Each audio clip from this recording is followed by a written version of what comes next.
The umpires, I think, just waiting for the clock to tick around to 10:30 to start this second day.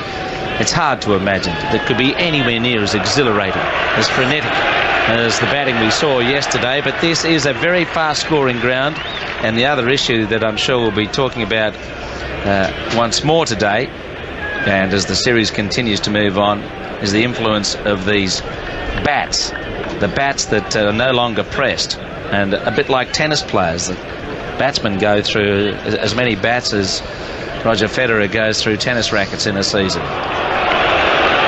First ball of the innings. Harmison goes in and Langer comes forward. He's taken on the body. That was a nasty delivery that bounced and hit him amidships as he shuffled across his stumps. So there was some bounce with the new ball, but too high for an LBW shout. Just a little clearing of the throat there as he found an awkward ball coming back off the pitch and bouncing over the line of the leg stump as it struck him.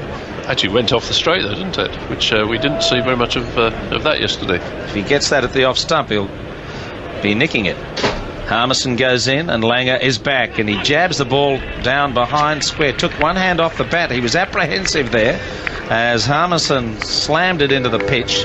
They've got a short leg and a backward square, and he was a little uncomfortable, you would have to say, as he goes down looking at the pitch.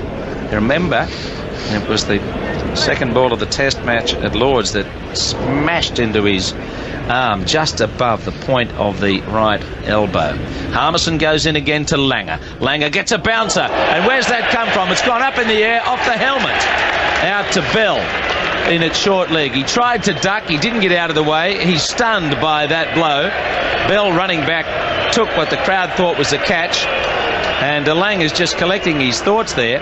That was a very well placed bouncer. He tried to duck and he was late, and it went smashing into his helmet and lobbed up in the air towards Bell, who took the interception, but it didn't bounce quite as high as he thought, and he's ended up walking straight into it. Well, there's several things here. That's almost a repeat of Lords. Lords, he got a hit on the elbow. There, he's ducking out of the way, and that's a quick, nasty delivery. It's rattled him. I think Justin Langer said at Lords that he'd never experienced a working over like that since he first played against the West Indies.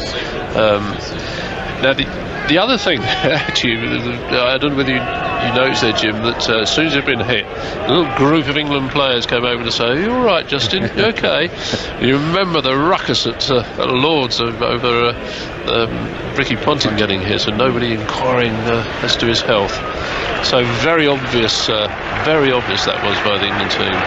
It's shaken Langer up. We know what a tough customer he is, but his brain must be rattled after getting that ball on the helmet. This is a similar start to Lords from Harmison. Here's the fourth ball. He goes in and bowls, and Langer is back, and he keeps the ball out, just dancing around the crease there, a little prod, and he's just trying to get his composure out here. Even wearing a helmet, the protection of a helmet, he's still got to be stunned, and he might have some delayed shock here. He's wandering out to square leg, he's removed his helmet, and he's got to be a little dazed by all this, surely. Thumper there, won't he? He'll have you can see him almost as a cartoon character there, can't you? With the planets and the birds twittering over his head there, and the stars. Well, can he survive this attack? He bowls again, and it's on the stumps, and once more he's doing a little dance out there. He wants to keep moving. He's like a fellow on a bit of a tightrope at the moment, but against this intimidatory bowling from Harmison, who's pitched the last two a little bit further up. He hasn't slammed another one in, and he knows he's shaking the batsman up with his pace and with his ability to get that ball tightening him up near the leg stump. He goes in again. Langer leaves outside the off stump and shows pretty good judgment, and once more the battle is joined in this Ashes contest, with Harmison going at the batsman and Langer copping one on the helmet. A maiden over to start the Australian innings, and another lively start to the day's play. That's almost a collector's item in itself in this game, isn't it, as a maiden over? And that was pure hostility. That was brilliant bowling by Harmison. Justin Langer will be very pleased to still be there. I can't believe he's not going to get some sort of headache pills out there in a minute, because he was rattled by that, and in fact did well to get in and play the rest of the over as he did.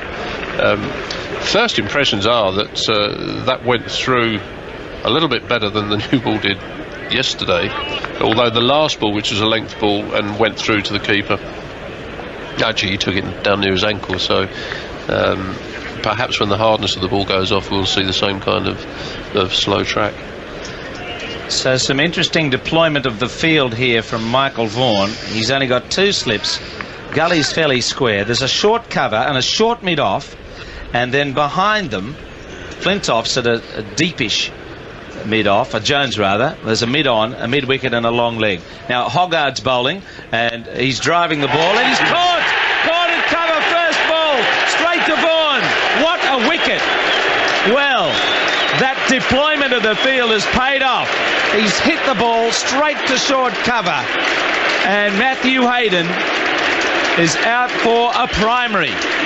It's 1 for none. A huge wicket for England. Hoggard is celebrating.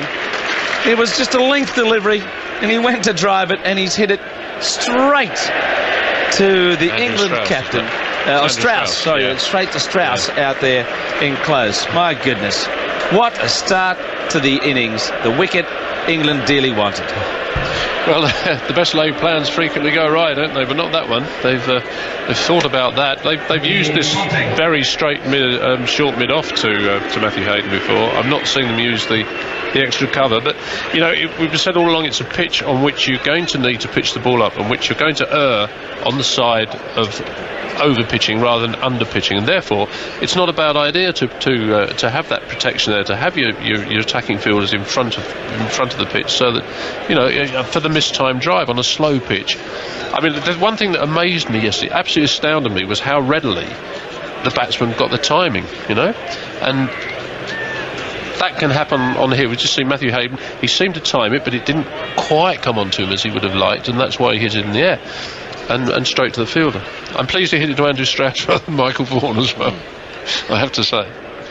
Well, I mean, that is a captain's dream, isn't it? You set the field up in the hope that something like that will occur. 9 times out of 10 it doesn't. And first ball bowled by Hoggard produces a wicket. Remarkable start. And just the tonic for the England bowlers here. Ricky Ponting is coming out to face the new ball. And for him, there's 2 slips, 2 gullies, a short cover, mid-off, mid-on, mid-wicket and a long leg. Now here's Hoggard's second ball, and it's to Ponting, and Ponting is beaten outside the off stump. Now that appeared to just hold its line. Was I misreading that one? I didn't see it really move away. I think that went away a little bit. Yeah, but it was certainly in the right area. And they're just showing a slow-mo replay of Hayden's demise, just going at the ball, turning his bat as he played it. I think one of the things that these absolute super slow-mos have shown is the number of times the bat does twist when batsmen hit their shots. So Hoggard, with his tail up, goes in and bowls, and Ponting is running the ball away square of the wicket on the offside to Giles, who's there to field. So another full house on the edge of their seats here, with an amazing start to this second day. We've seen Langer hit in the helmet by a short lifting ball from Harmison, and then Hayden looking to drive first up and slamming the catch, or miscuing it, in fact, more than belting it, straight to Strauss at short cover. So Australia under a little bit of heat here, with Hoggard bowling again and Ponting leaving a ball just outside the off stump. That's the area to bowl, and England certainly invigorated after their effort yesterday in making 407 in the day. And if their new ball attack can break through a couple of times here, then with a tremendous chance of putting themselves into a position to perhaps level the series.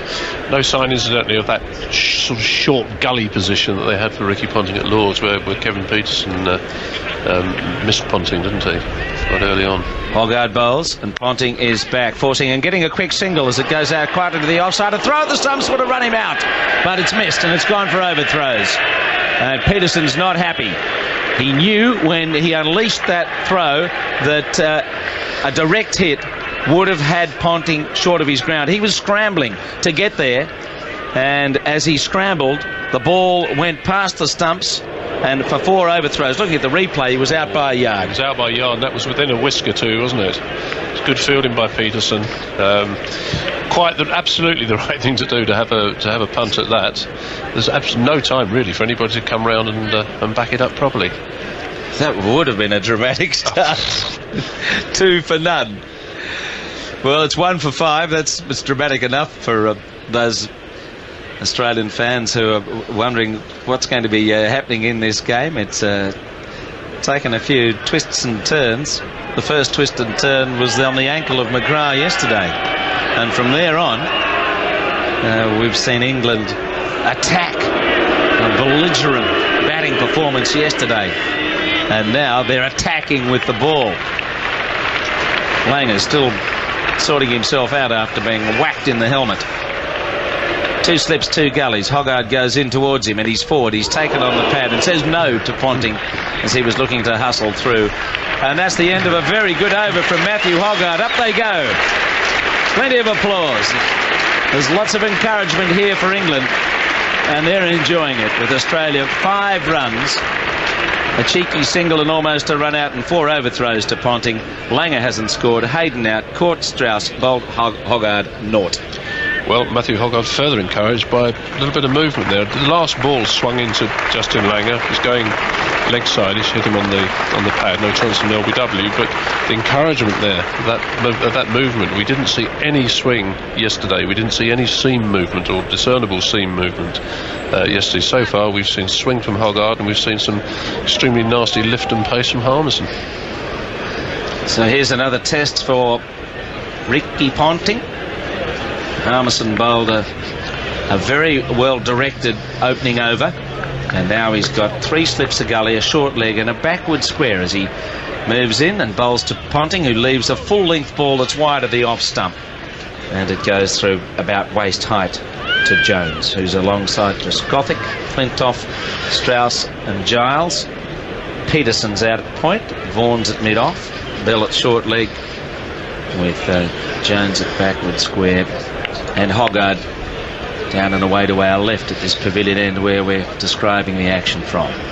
The sun's trying to break through some greyish cloud as Harmison bowls, and Ponting's forward, and he takes the ball away around the corner. He looked to hurry through on him as he turned it from the line of middle and leg, and Hoggard dashed in to get an accurate return back. Ponting 6, and Langer back on strike to Harmison. And this battle between the counter punches is going to resume here as Langer looks to have made some recovery from being whacked in the helmet by a nasty delivery. Let's see where Harmison can line them up. Around that off stump, if you're looking for the outside edge of the bat. He goes in and bowls now, and Langer is pushing, playing well, short back lift. The ball tight near his leg stump, and he knocked it straight into the turf in front of Bell at short leg. Langer just wanders down the pitch and prods away at a spot or two there just to settle himself in. So again, they've broken through the remarkable duo of Langer and Hayden. An early wicket, Hayden missing out. Harmison bowls, Langer is driving, forcing it hard down towards mid-off and Vaughan, but he can't score down the ground. And of course Hayden's first ball duck means another contribution from the primary club members in Australia, probably in Britain if they're feeling generous, because an English bowler has got an Australian primary. Just pop down and catch him while he's hot with that one. Red hot. Langer waits. In goes Harmison again, and he's leaving the ball. That's spilt by Jones. That's not an encouraging sign behind the stumps. It was straightforward, but It just seems to be one of those things with Jones, doesn't it? Well, I think there was much was made of the 2 catches that he missed at Lords, but it went a little beyond the 2 catches. It was the general dropping of the ball when it didn't matter, and that's an indication again, isn't it? Langer waiting for Harmison away from the city end. He goes in to bowl to him, and he's leaving another ball just pushed across outside the line of the off stump.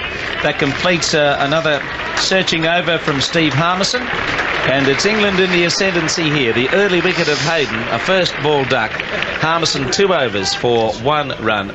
Mike Selby to comment on the tense battle that's going on, and then Jonathan Agnew is going to come in and join you. He's a fast bowler of the very highest calibre now, Steve Harmison. He's got excellent control, great aggression, controlled aggression, quiet aggression. He's not a lippy bowler, but he's got a rather nasty, menacing look about him now, Steve Harmison. Just gives a little glance of the eye down the pitch. It's ferocious opening overs, and it's every bit as exhilarating as yesterday, wasn't it? It is. Good morning, Mike. Good morning, everybody. 6 for 1. Ponting's on strike, and away goes Hoggard, his shock of fair hair. He bowls outside the off stump, a full length, and just a faint indication there of some movement away from the right-handed Ponting. And Jones collects it cleanly this time. A cloudy morning, lots of rain overnight around the Midlands. I think we're very lucky to get away on time today. Well done, the ground staff, as always. And people still bustling into the ground. Those who are just arriving now will have missed that early excitement. Hayden driving his first ball straight to Strauss, a short extra cover. And success there for the primary club. He's out first ball. In goes Hoggard, running away from us, and that's on the leg stump, picked off easily by Ponting. Not a good ball, dispatched clinically. And the first authentic boundary of the day. We've had 4 overthrows, but that was not a good ball at all. Hoggard will be cross about that. Simply can't bowl there, well, to anybody really. Full leg stump. Thanks very much. 10 for 1. He doesn't miss those, Ricky Ponting, does he? Moves that way, doesn't he? He always tends to get his head outside the line of the ball anyway. He's always looking for that leg side. That was just whipped away, easy 4 runs for him. Don't know whether Matthew Hoggard's struggling a little bit on the front line there. Seemed to be kicking away at the traces on the crease. A little bit of dampness. Maybe his foot slips a little bit. Could have been. If the outfield is damp, you take it with you with leather-soled boots, don't you? And he goes, and that's a good one, which bounces more than Ponting expected, and that was jabbed away into the offside from a good length, and that hit right up at the very top of the bat, and that's the area that Hoggard has got to try and hit here. Ashley Giles comes running in from the offside and wraps a loving arm around Hoggard as he brings the ball back. That was an excellent delivery. Well, that squared him up, and it also bounced a bit. We was much talk before the game about the possibility of this pitch pitting and getting some uneven bounce. In goes Hoggard. Ponting waits for him. He bowls on the off stump. Ponting trying to get forward to a no ball, which takes Australia up to 11 for 1. But, again, a defensive stroke, and the ball hitting the top of the bat rather than the middle of it. All encouraging for Hoggard, who hasn't got the breeze quite as he would like it, I don't think. Looking at the Australian flag there by the scoreboard at the far end of the ground, it's actually assisting an in-swing bowler from this end rather than an outswing bowler. He'd probably prefer to bowl at the other end, given the choice. In he comes, away from us, and bowls to Ponting. That's a good length again on the off stump, pushed away up to Peterson, who's very busy there at extra cover with his cap on. Sunglasses perched on the peak of it. And there's no run. And England do look full of enthusiasm this morning. They were denied what might have been 25 fascinating minutes last night, just to round off that superb day by possibly taking a wicket or two. Who knows what might have happened in those circumstances, but it's certainly an awkward time in which to bat that was washed out by the rain. In goes Hoggard outside the off stump, no stroke to stump, but it is another no ball. That's 2 in this over. 12 for 1. It's a little bit blustery out there. I don't know how much the stands are protecting that today, but certainly coming away from the car park this morning, it felt really blustery. And you and I both know that when it's blustery, it is quite difficult to get your rhythm, to get your run up right. You can be pushing against the wind 1 second, and the wind suddenly dies, and then you're ahead of yourself, and that's when you overstep. Hoggard pauses for a moment. Then with 2 slips, 2 gullies, down they all go. He's on his way again. Past umpire Kurtzen, he bowls to Ponting outside the off stump and cracked away for 4. It was short, and Ponting was on that very quickly. Been a funny old over this. There have been 3 very good balls, a couple of bad ones, and 2 no balls as well. It's gone to 16 for 1 after Australia in Hoggard's previous over were 0 for 1. So it's like yesterday, really. Yeah. Runs, wickets. We're here for another 2020 match by the look of it. That's a slippy front foot wide long hop though. I rather emphasise that one. Done a few of those in my time, and it's you drag the ball down. Your foot slips a little bit. Your knee gives way a fraction. You drag the ball down, drag it wide, and it's just sits up nicely hit. Hasn't asked for any sawdust though. No, he's fretting on that front crease though. Yeah. Away he goes and bowls to Ponting, who's forward playing slightly across the pad. That's where Ponting can get a little tied up early in his innings, but he played that up to mid-on, rather hurried fashion, but there's no runs. 16 for 1 with Ponting on 14. Langer, who was hit on the head by Harmison in the first over, has yet to score. So 16 for 1. We've had 4 overs on a cloudy, rather chilly morning in Birmingham. The forecast is for an improvement though. This cloud is scheduled to break up, the sun to come out. England, of course, won't want that. They're quite happy with these conditions. So Australia, I'm sure, will be looking up towards the skies, looking for any breaks, and willing the blue sky to appear and make the conditions a little easier in which to bat. Now, can Langer get off the mark? He's had 2 overs of Harmison so far, and in fact he pulls away now. Wasn't ready for that. Harmison was on his way. It's an interesting change from the English fielders too, Mike, if you spotted it, whereas at Lord's, when Ponting was hit, nasty blow, nobody went to see him and ask him if he was alright, whereas when Langer was hit just then, 3 or 4 wandered over. It's very deliberate and very obvious. Yeah. Bit of PR there, I think. Yeah, well they were wrong at Lord's. Here's Harmison, and Langer goes back to a ball on the off stump, which is pushed into the offside. It is a physical game, it's a hard game, physically and psychologically, but when someone's hit and there's blood around, you don't just stand there and not go and see if he's all right. I'm with you on that. I think Ricky Ponting had every right to be angry about that. It's not war, he said, and he's right, it's not. You play it hard, you play it within the rules of the game, and you act in a responsible and human way.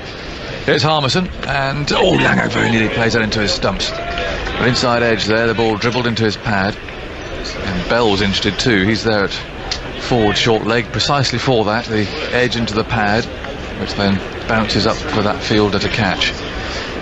He's also there, of course, to try and stop the batsman from simply planting a front foot down the pitch, which it's not always easy to do to Harmison, but that's just another effect of that short leg fieldsman. It makes the batsman less inclined to get forward. In comes Harmison, and that's short and cut away by Langer. A bit of a misfield there by Giles, and Langer is off the mark with a couple of runs.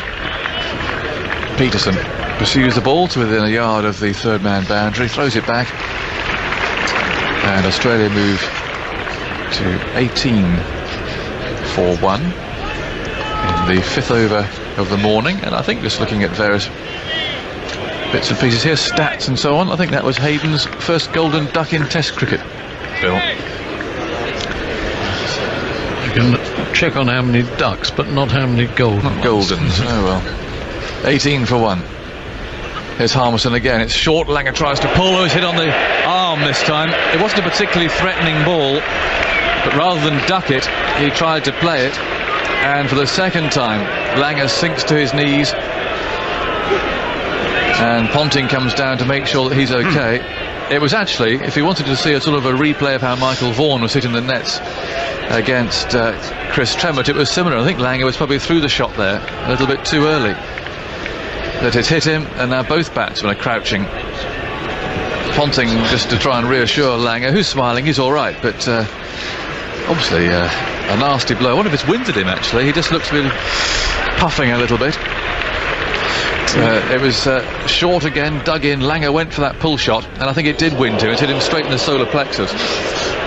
Reminded of that story about John Edrich and the Lily Tomo tour of Australia where he'd been hitting the ribs, and they was asking him, all right, so 1, 2 or too many. Here's Harmison again, urged on by the crowd, and that's fended away by Langer. Another short ball, which runs away to fine leg. Hoggard fields, and with a sigh of relief, I think Langer gets to the other end for the first time. 19 for 1, he goes to 3. He's been hit on the head, winded, he's grimacing, still rubbing his tummy there. And if anyone wants to have any idea, if anyone's been hit by a new ball on the body before, well, get a friend to hit you with a hammer. That gives you some idea. It's incredibly painful. 19 for 1. Ponting waits for Harmison, who's roaring in. He's there, he bowls, that's clipped away, and he'll get 4 here, I think, down towards a square long leg, let's call it that, a sort of a deep backward square, if you like. Again, a leg stump half volley. Ponting's had 2 of those today. It's perhaps the effect of having a left-hander at the other end. The bowler not quite getting their line right when they bowl to him, but he's profited, clipping that away a little uppishly, not too far away from the fielder who's been placed there. But to the boundary it went, 23 for 1. And, well, Australia are cruising along at 4.5 and over. We were building up today, I'm thinking it couldn't possibly match the entertainment of yesterday, but, well, we've had an early wicket. We've had, how many boundaries so far, Bill? 3? 3 boundaries, and does that include the overthrows? No, so that as well. And we've seen some hostile fast bowling from Steve Harmison.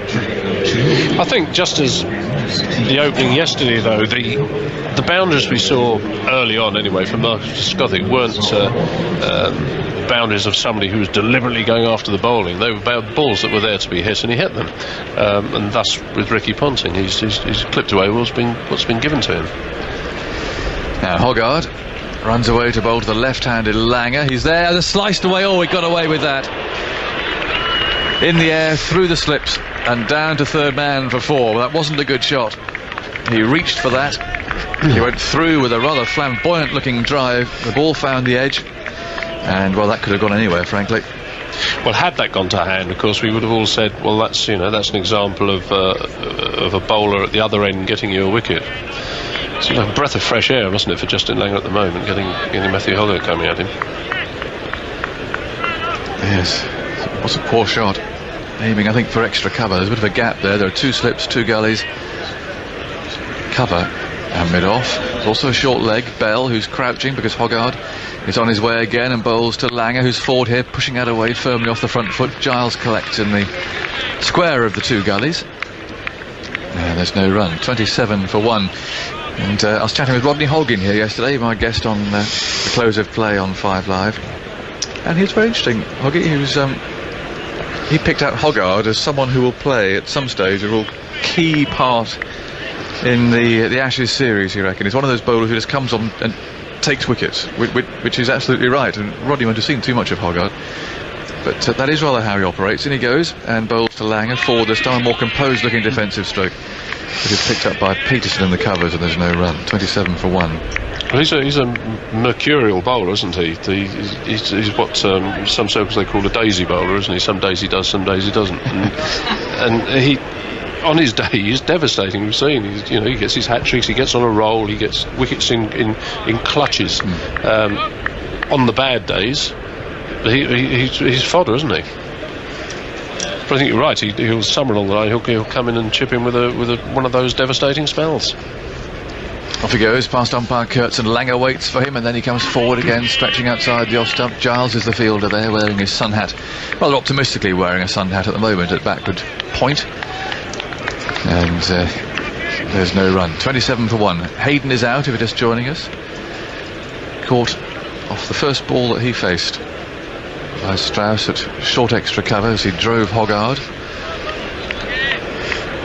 And the sun's trying to come out, so maybe Giles wasn't particularly over-optimistic there with his sun hat. He knows the local form and conditions here, of course. And in goes Hoggard and bowls to Langer, who clips that away.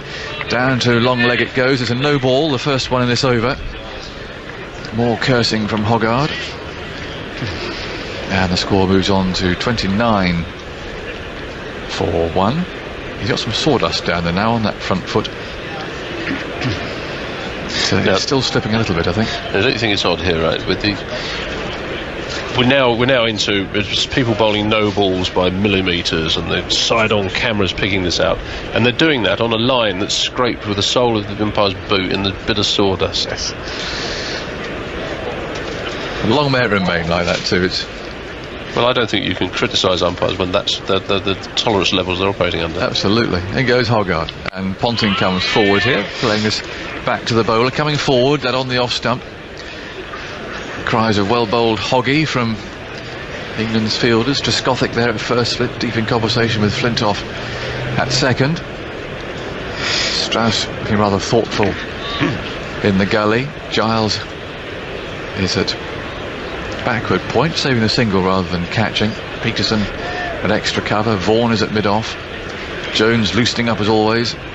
He's my boy for today. Is he? Simon Jones. Well, he's at mid-on, waiting for that moment. In goes Hogarth, the sun's still shining. That finds the thick outside edge as Ponting comes stretching forward. The ball runs away to Giles there at backward point. And that was a better over from Hogarth. He conceded that boundary through the slips, but that was a poor stroke from Langer. Certainly a moral victory for the bowler. And it's 29 for 1. England, of course, making 407 yesterday in a frenetic, highly entertaining day.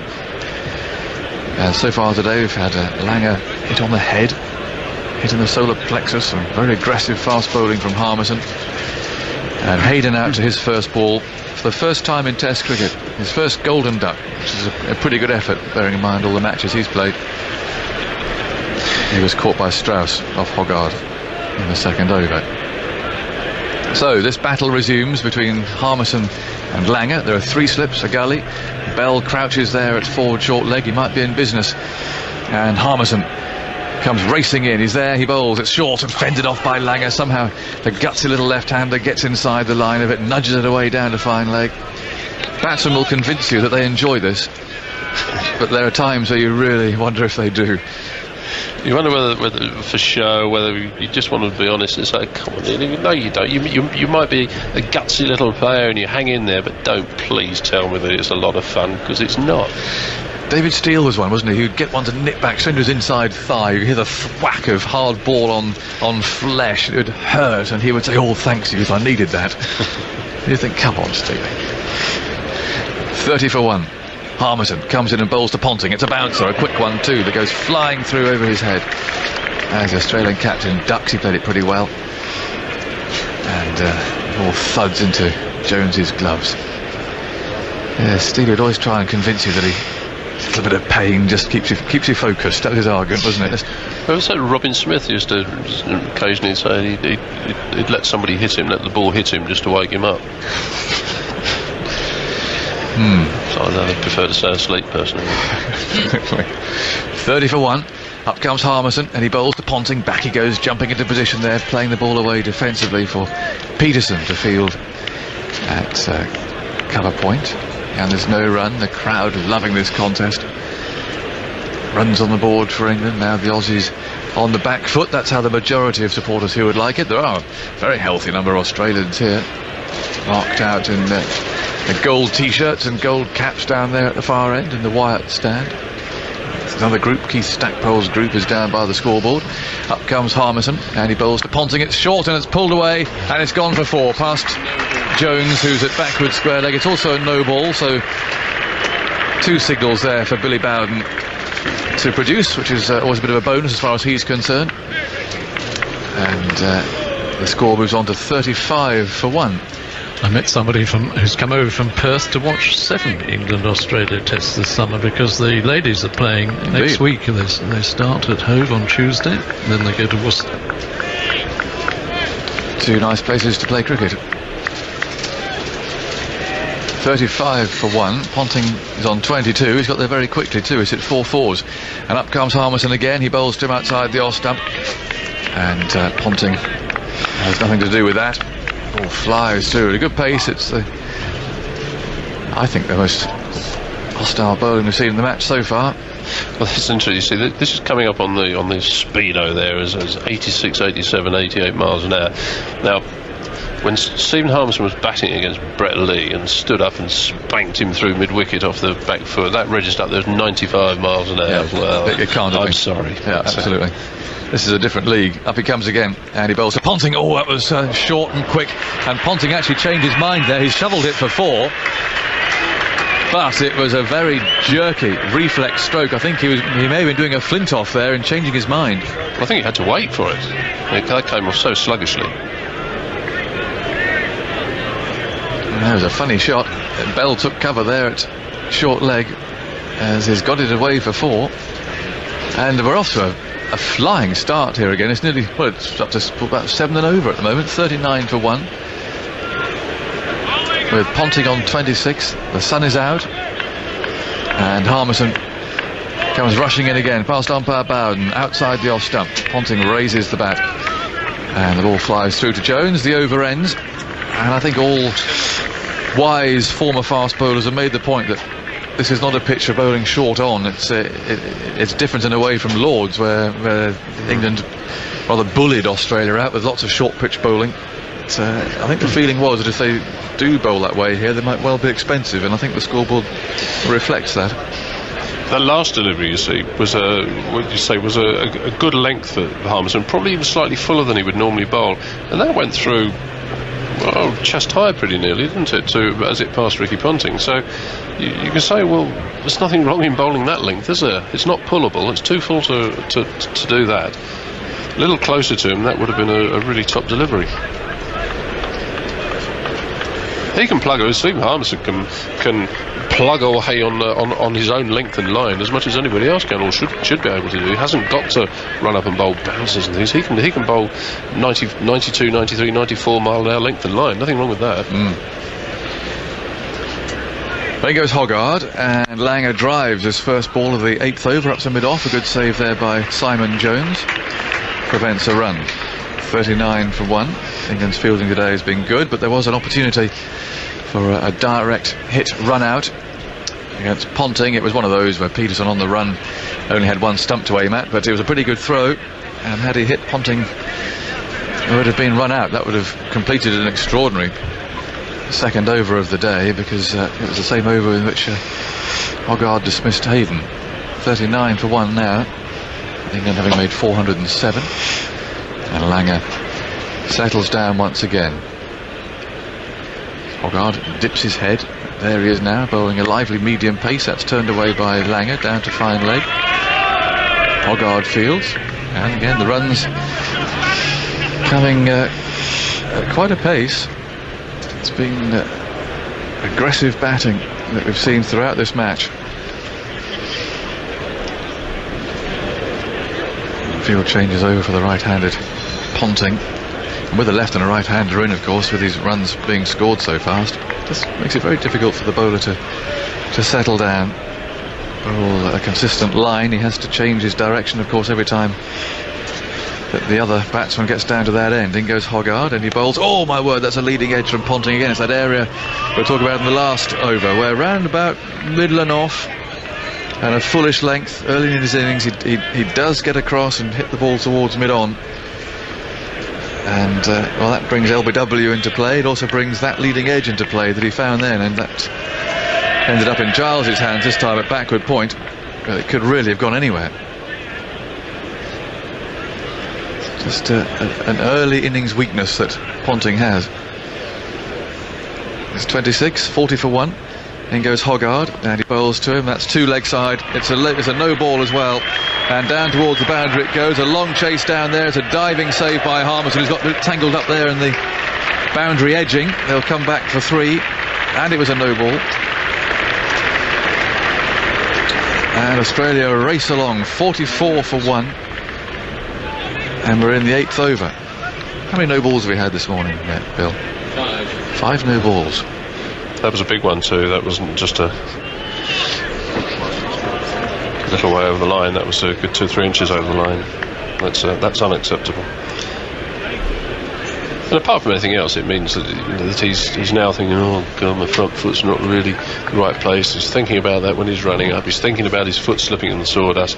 And every percentage that you're thinking about that, you're not thinking about what's going on at the other end. Langer waits for Hoggard. He's there. He bowls, and Langer comes shuffling forward this time, playing securely up to extra cover. And there's no run. And while Vaughan will have been delighted with that early wicket, let's look at that scoreboard and think, "Oh, hang on a minute. Look at that. They've got nearly 50 already." But maybe it'll be one of those games that just sort of blows itself out after 3.5, 4 days as a winner. It's been a frenetic match, and it's just for some reason been played at this pace. Then goes Hoggard. Langer drives again. Not quite timing us up to mid-off. Jones is the fielder. He looks rather longingly at the ball. He wants to get his hands on it and to bowl with it. He's got to wait a little while yet. Right, I think people who went out of the ground yesterday must have just gone totally bemused at what they'd seen. It was extraordinary. It took me a couple of hours and a couple of pints to come down from the cloud we were on.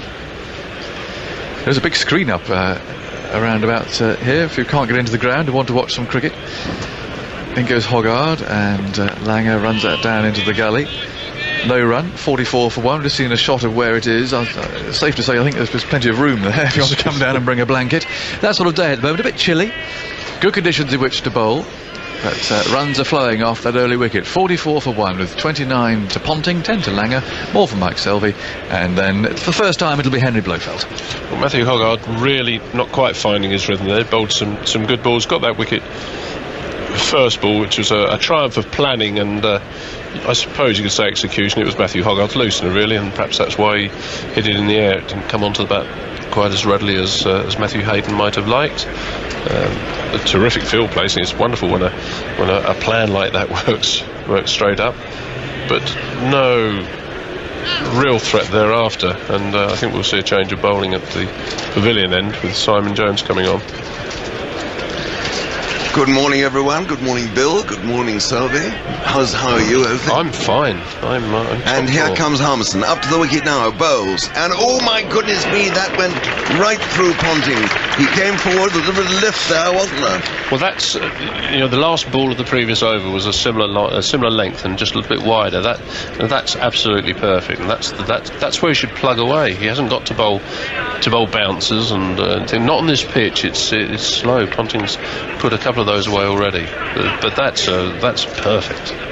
Well, this is really a boiling cockpit of cricket. The excitement again intense. Here's Harmison into Ponting bowled. Oh no, big appeal there, but I think he may have got a bit of bat on it. He was in discomfort. He was coming forward, trying to work it away to leg. But that just came back a fraction on him. It was not a comfortable stroke, but I think he got an edge to that, didn't he? I'm not sure if he did, but it had him in a little bit of trouble. Again, it's that length, wasn't it? It was the right length. Absolutely. To bowl. I thought it was just a double click that I heard, but maybe I was wrong. Anyway, here comes 3 slips in the gully. They go down, and Harmison's in, bowls, and Ponting goes across. No ball called. They go for a quick single, and Peterson swoops. Realises there's no one behind backing up. He had one stump to aim at, so he kept his powder dry. And another no ball. So 30 now to Ponting. It's 46 for 1. Runs coming at a prodigious rate, which has been the scene all yesterday. 407, England all out. Runs coming at 5.5 and over. And this morning, after that early wicket, the process just goes on. It's extraordinary cricket, terrific fun to watch. Great value for this full house crowd. Harmison in now, bowls to Langer. Langer just from the crease stops this one. It trickles away backward of square, and Jones from backward square leg comes in and fields. But as far as entertainment value is concerned, no one can complain that they've been short of full value even by so much as a farthing. It really has been fantastic cricket, and it is amazing how in recent years Test cricket has quickened up. The one-day game has had an influence, so have characters like Gilchrist, I think, Flintoff, Peterson, and it's very seldom do we get those boring old draws these days. In comes Harmison bowls, and that's pulled away by Langer, and that was a short-arm jab, and the ball going down towards the mid-on boundary, and it gets there. He didn't hit it quite out of the middle of the bat. It was, I think, a little bit high on the bat, but Vaughan had a very long chase from mid-off, couldn't quite get there. It trickled over the boundary, and the 50's up. 50 for 1. Langer has now got 14. It was shortish, without much backlift. He clubbed it away through mid-on, and Vaughan just couldn't get there. So Langer's now 14, 50 for 1, and we're in just the 9th over. And in sunshine now, Harmison comes steaming in, up to the wicket now, bowls to Lang. Lang goes back, he's beaten there. And the way he looked behind, immediately that had gone, I just wondered if he hadn't got an edge, but obviously he hadn't, because there was no appeal.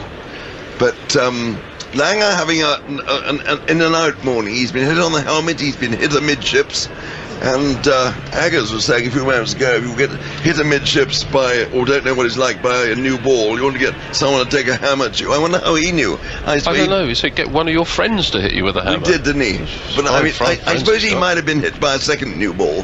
Here comes Harmison in bowls, and Langer goes back, plays it down the onside of the pitch. Harmison stops with his feet, and that is the end of the over. The 50s come in 44 minutes of 8.4 overs, and in 58 balls. So 50 for 1 the score, 30 to Ponting and 14 now to Langer, and we're going to see Simon Jones. Wayne Daniel once tried to hit him with a second ball. He had to go an awful long way down the leg side to find him, so I can tell you. Well, yes, he was quite brisk, wasn't he, Wayne Daniel? Yes. Well, now Simon Jones. No, I think he can bowl well in these conditions. He's the sort of bowler who'll pitch it up. He's got good pace, and he does bowl this away swinger now. He's got 44 test wickets at an average of 31.95, and his best bowling figures are 5 for 57. And he's going to bowl to start with to Ricky Ponting, the Australian captain, who could have so easily been run out for naught, but since then has played a tremendous array of strokes, taking everything on. We got 2 steps to Gale, backward point cover mid-off on the offside, and here's Jones's first ball in now. Bowls Ponting, who goes back and forces that with great power, but straight to Giles at backward point, who fields the ball on the bounce. And Ponting, mildly frustrated by that, rehearses something similar, and then scratches around in the crease. Jones, a great big strong Welshman, walking back, son of course of Jeff Jones, who bowled splendidly for England in Australia and in the West Indies in the 1960s. And Simon Jones is a little bit bigger than his father, quite a lot bigger in fact. His father, of course, bowled left arm over the wicket. Here comes Jones now, up to the wicket, bowls to Ponting. Ponting goes back, plays that down to mid-on, and Hogarth fields, returns to Jones, the keeper, and there is no run there. The leg side field, we've got a mid-on, a square leg just by the umpire, that's Bell, and a fine leg, Harmison. Still, as far as the airborne contingent is concerned, we got the light blue dirigible with its white tail fins, with the television camera hanging down beneath it, and the cherry picker, also blue, away to our left. And it's Jones now racing in. He's up to the wicket now. He bows to Ponting. Ponting comes forward and goes. He wanted to go for a quick single. Peterson was swooping in, and Langer had the sense to yell no to countermand the call. I think had they gone for a run, then it could have ended in disaster. Although, of course, there's always the chance that no one can get up to the wicket, and Peterson would have had to have thrown the wicket down.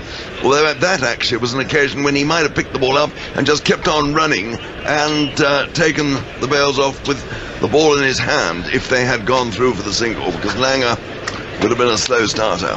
50 for 1 Australia in the 10th over, and Jones it is, running away from us at the pavilion end, in bowls. Ponting goes back, it's a good ball, and he was looking to me to be playing that away, trying to get runs on the leg side, ended up by playing it out on the offside, and it was Peterson coming in from covers who picked up. Jones already introducing an air of combat into this. He's a strong man, he's a very competitive cricketer, and he isn't all that bad with a bat. Well, he came in last. He played some splendid strokes last night. Turns down below us, he got a long run, and starts in, walks 3 or 4 strides to get his balance. Now here he is, charging in to bowl to Ponting. He's up there now, he bowls, Ponting comes forward and announce another single into the covers. And again I think Langer had to countermand that. Peterson swooping in once more. And I think this is certainly a way that England might get a wicket. The run out is looking very much a possibility, with Ponting very much on his toes to run that quick single. And it's a very good morning to Henry Lawson, who's taken the place of Mike Selby. Yeah, good morning, Henry Blofeld. We've got to keep these Henrys. I know, look, I've had a couple of complaints already. Oh, no. I'll talk you through it in a moment. Here comes Simon Jones then, into Ponting. He's up to the wicket, he bowls, Ponting's forward. Plays that out to Giles, running a square from backward point. The end of a very good maiden over. 50 for 1, that was a splendid over.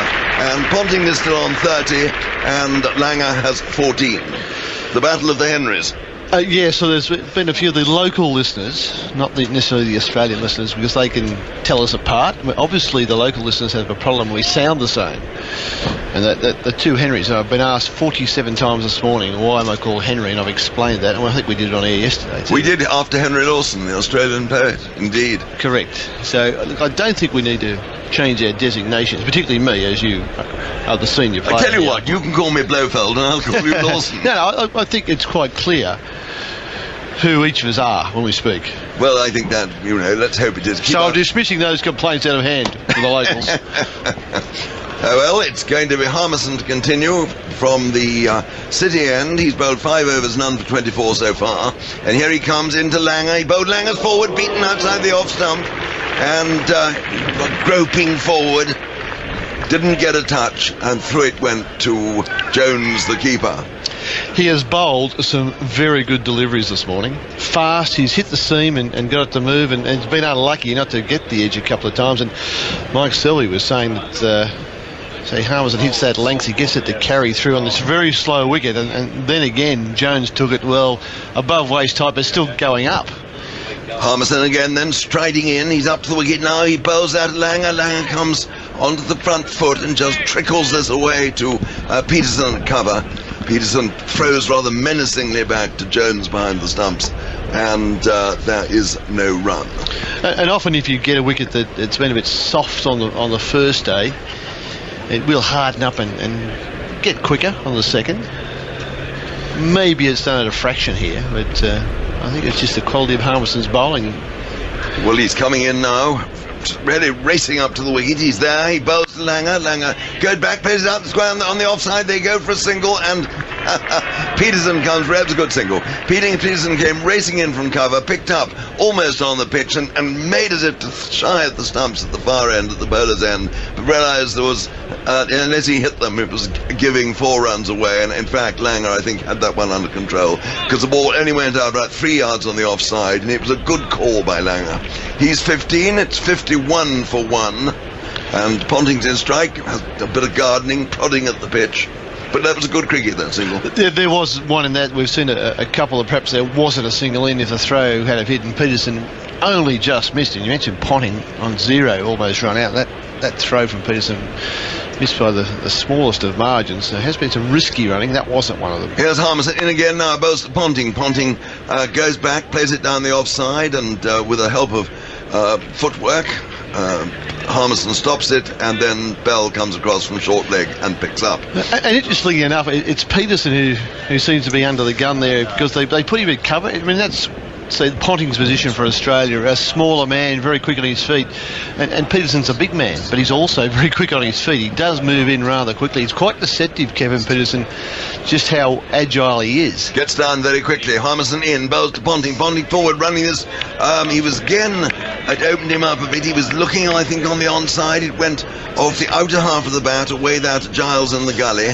Ponting at the moment is looking a bit of a candidate for a leading edge, isn't he? Well, it's terrific bowling, because Harmison's stopping Ponting from getting right on the front foot by bowling quick, by bowling a good length, and then occasionally just going for one slightly fuller, and that's when you do get the LBW and the bowl come into play. So it's just good bowling that's stopping Ponting from dominating the crease at the moment. Harmison is in, he's up the wicket, he bowls out of Ponting. Ponting goes back, tickles this one round the corner. It goes straight out there to Hoggard at deep backward square leg, and they saunter through for a single. But that was a very good over by Harmison. 52 for 1, 31 to Ponting, 15 to Langer, and Harmison now 6 overs, 1 maiden, none for 26. And must be due for rest shortly, I would think. Be bowling the first 55 minutes here this morning. That's a good morning for bowling. Once again, it's coolish here, and the breeze is certainly ensuring most players have got their jumpers on, mostly the sleeveless kind. It's not bad weather for bowling, and you don't get overly tired, you don't lose a lot of fluid, and you can keep going a little bit longer, but I'm just not sure if you want your strike bowler bowling too many long spells. Well, yes, and of course Flintoff is a useful chap to have waiting in the wings. Jones starting a new over, in now, bowls to Ponting. Ponting goes back, forces into the covers and didn't time that, and he went straight to Peterson at, well, he's standing, yes, just about cover, a little bit straight for cover, ideally. And we got Giles next to him at backward point, and Vaughan at a fairly wide mid-off. Peterson doing a lot of polishing there. Maybe he's taken over the role of chief polisher from Marcus Trescothick, who's the man who usually the ball is thrown to when the polish needs to be preserved. Now Ponting's down the wicket, picking up a bit of loose stuff. So just speaking of polishers, I mean, most bowlers like to get the ball back in a hurry. They like to do their own polishing. And it's Jones in now, bowls to Ponting. Oh, and Ponting's beaten there outside the off stump. It was rather a strange stroke. He ended up by taking his bat away to the leg side, but in fact, when the ball went past him, I think he was certainly playing at that. Oh, I think so, yeah. And that was outside, far enough outside off stump to be letting go, but Ponting was drawn into the shot, and well, I think definitely a genuine stroke at that. He looks marginally annoyed. I think the withdrawal had some irritation to it.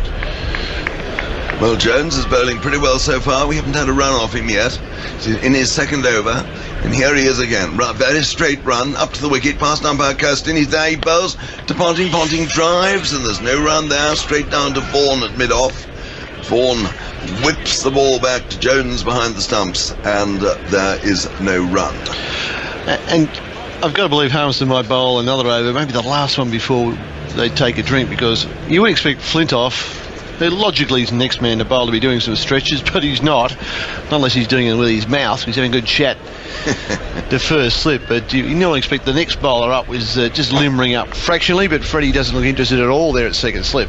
Jones it is again, up to the wicket. He's there, he bowls to Ponting. Ponting comes stretching forward, but plays no stroke at that one, which was well wide of the off stump, and through it goes to Jones. Peterson comes across, pats Jones, the bowler, on the back, has a quick word with him, and then returns to his position into the covers. Ponting comes down the wicket, flicks away another bit of loose stuff.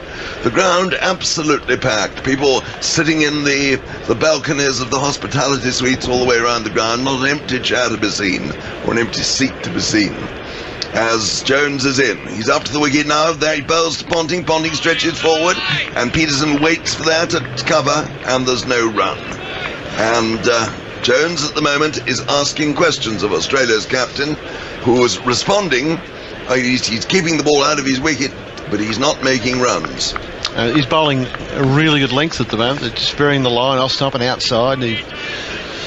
Interestingly enough, Henry, they've got a man out of deep square leg on the fence. So is that the double bluff, or will we see a short ball coming? Yes, Bell is there waiting for it at deep square. Jones is in now, up to the wicket. He bowls to Ponting. Ponting leaves out of the zone outside the off stump, and Jones, the keeper, goes diving across. That must have gone away a bit. And it's another maiden over, so Jones's figures 2 overs, 2 maidens, a 0 for 0. And he's done a very good job. 52 for 1, the Australian score. The scoring rate has really been slowed down since Jones arrived. 15 to Langer and 31 to Ponting. And Harmison it is who's going to have one more over. Yeah, I think, and then he can have a drink. There's a drinks break coming up, rather than give Flintoff one and then get warm and have to cool down, because you get very cool very quickly on a day like today with this breeze coming across. I notice a lot of the England players seem to have under shirts on the short sleeve shirts, but something long underneath them. Yes, they got sort of long sleeve vests, haven't they? I don't That's it looks like thermal underwear. It's quite that cold, but well, Harmison starting in now from the city end. Up to the wicket now, bowls to Langer. Langer goes back, turns that round the corner. Straight there to Bell, who's at backward short leg. Known in some parts of the world as leg gully. Yes, I'd have to call that a genuine leg gully if I was...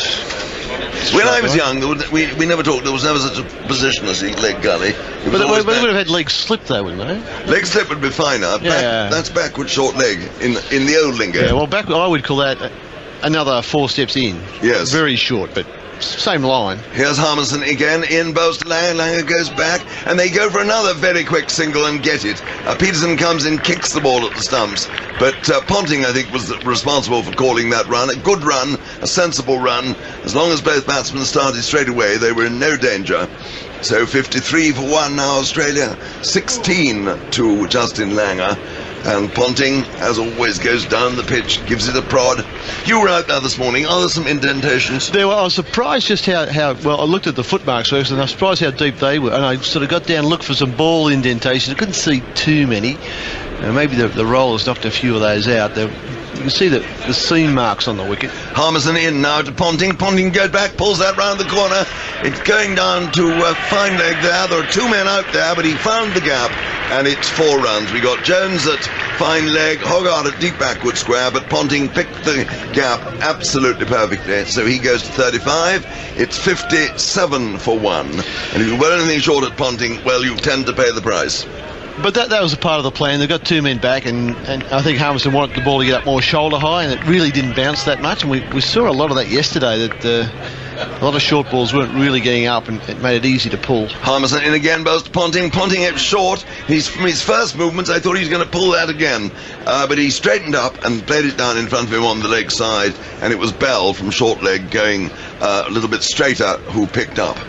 Animated conversation going on between Trescothick at first slip and Flintoff at second. They've been chatting a good deal this morning. I wonder what about, maybe what they had for dinner last night, who knows.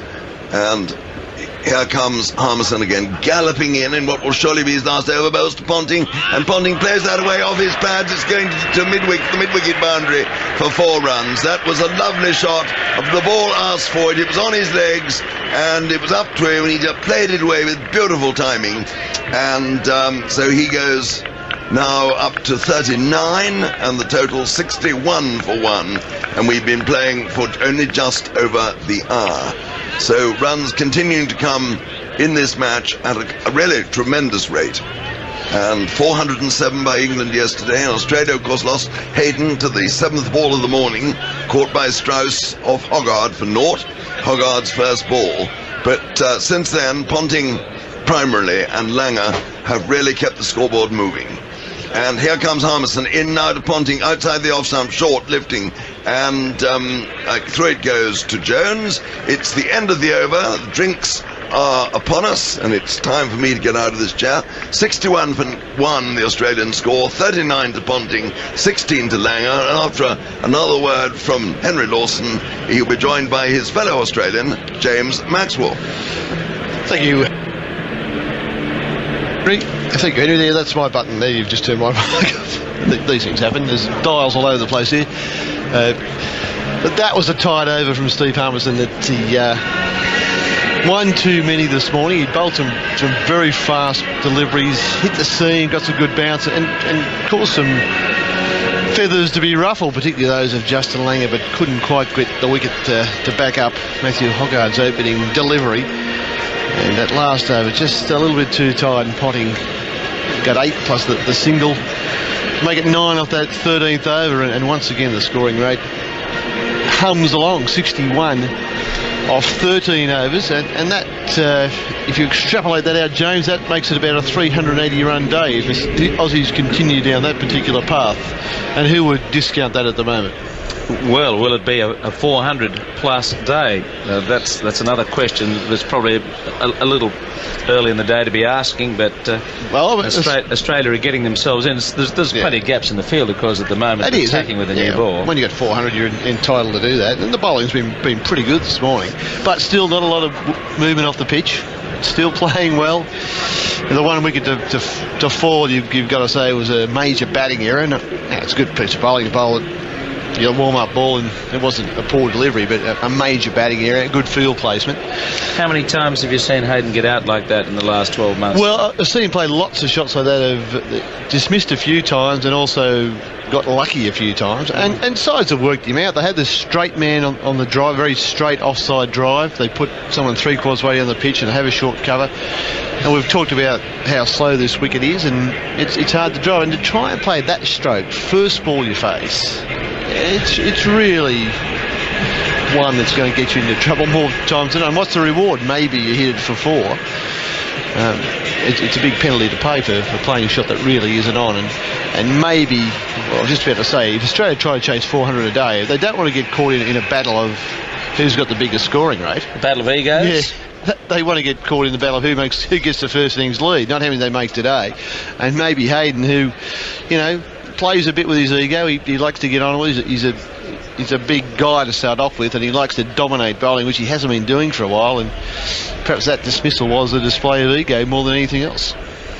So they've had a pause for refreshments. Rudy Kurtzen and Billy Bowden have been momentarily sated. At any rate, it's looking a bit cool out there. I'm watching some of those in the committee area in front of us here, sipping away on their various cordials and other refreshments, and their hairs are getting buffeted around in a breeze. They've got some brown coloured cordial.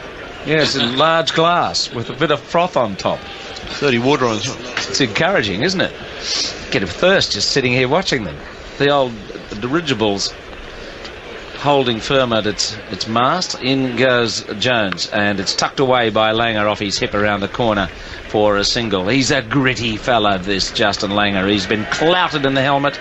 He's been hit in the solar plexus, and he's out there doing what he normally does. Ever since we saw Ian Bishop hit him in the scon on his test debut, batting at number 3 in Adelaide, he has been a remarkably determined and gritty survivor out there. 17 to his name, and the score's 62. And he's playing second fiddle to Ponting at the moment, and fair enough. It's a good role to play.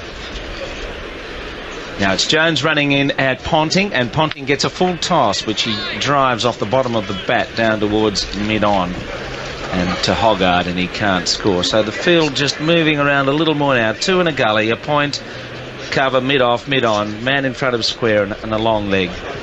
It's not an easy ground to protect a total on if batsmen get in. It's so fast, as we saw yesterday with 54 boundaries. Ponting has made 39. He's played and missed at a couple outside the off stump, and has looked a little uncertain against a few shorter balls that haven't quite come onto him. Jones bowls. Ponting drives him straight down the ground for 4. Beautiful stroke. Straight through the line, as Jones just pitched up a tad further than he had in the last few overs. And Ponting was into excellent position, and with another unpressed bat, he depressed the ball. And that wasn't a half volley either. It was probably a long half volley. When you see Ponting hit the ball that straight, I mean, that's a good sign for him. The ball before, I thought he fell across a long way. Hit it from outside off stump, almost a full toss to mid-on. I thought, that's not a good sign. Overbalancing, but that one, that was a delightful shot. He's 43 at 1 for 66. Jones bowls again, and Ponting is driving him for another 4. This time down the onside of straight. Oh, they are superb strokes. Shots of a man who's threatening something big here. He's known for getting double hundreds, and maybe this is the day he'll get in. Jones has bowled very well to him, but just 2 deliveries. They weren't overpitched, but they went straight off the bat. And as much as followers of the game love a good cover drive, I think the on drive, to me, is the most watchable shot in the game, and that was off the top shelf. Ponting's 47, 1 for 70. Jones goes up and bowls a full toss. That's hit for 4. Just as Hoggard moves straighter at mid-on, he overpitched, and this is a bit like Jones at Lords, who bowled some good overs and then was inconsistent. At 50 for Ricky Ponting, his first half-century of the series. He raises his bat to acknowledge the applause from a lot of the fans here. A big posse of golden shirted Australians at the far end of the ground, up there in a group. Is that your tour group? Well, there's a couple of groups up there, and Merv's mob. They've got a fair bit of that stand covered, haven't they? The gold caps or the gold shirts. I think they were a bit disappointed last night, the fans, the Aussie fans. There's a short mid-on now as Jones bowls and Ponting comes forward and pushes towards mid-off. Disappointment for the Australian fans. He didn't score another boundary. And that 50, Bill? It came off 51 balls, 10 fours, 62 minutes.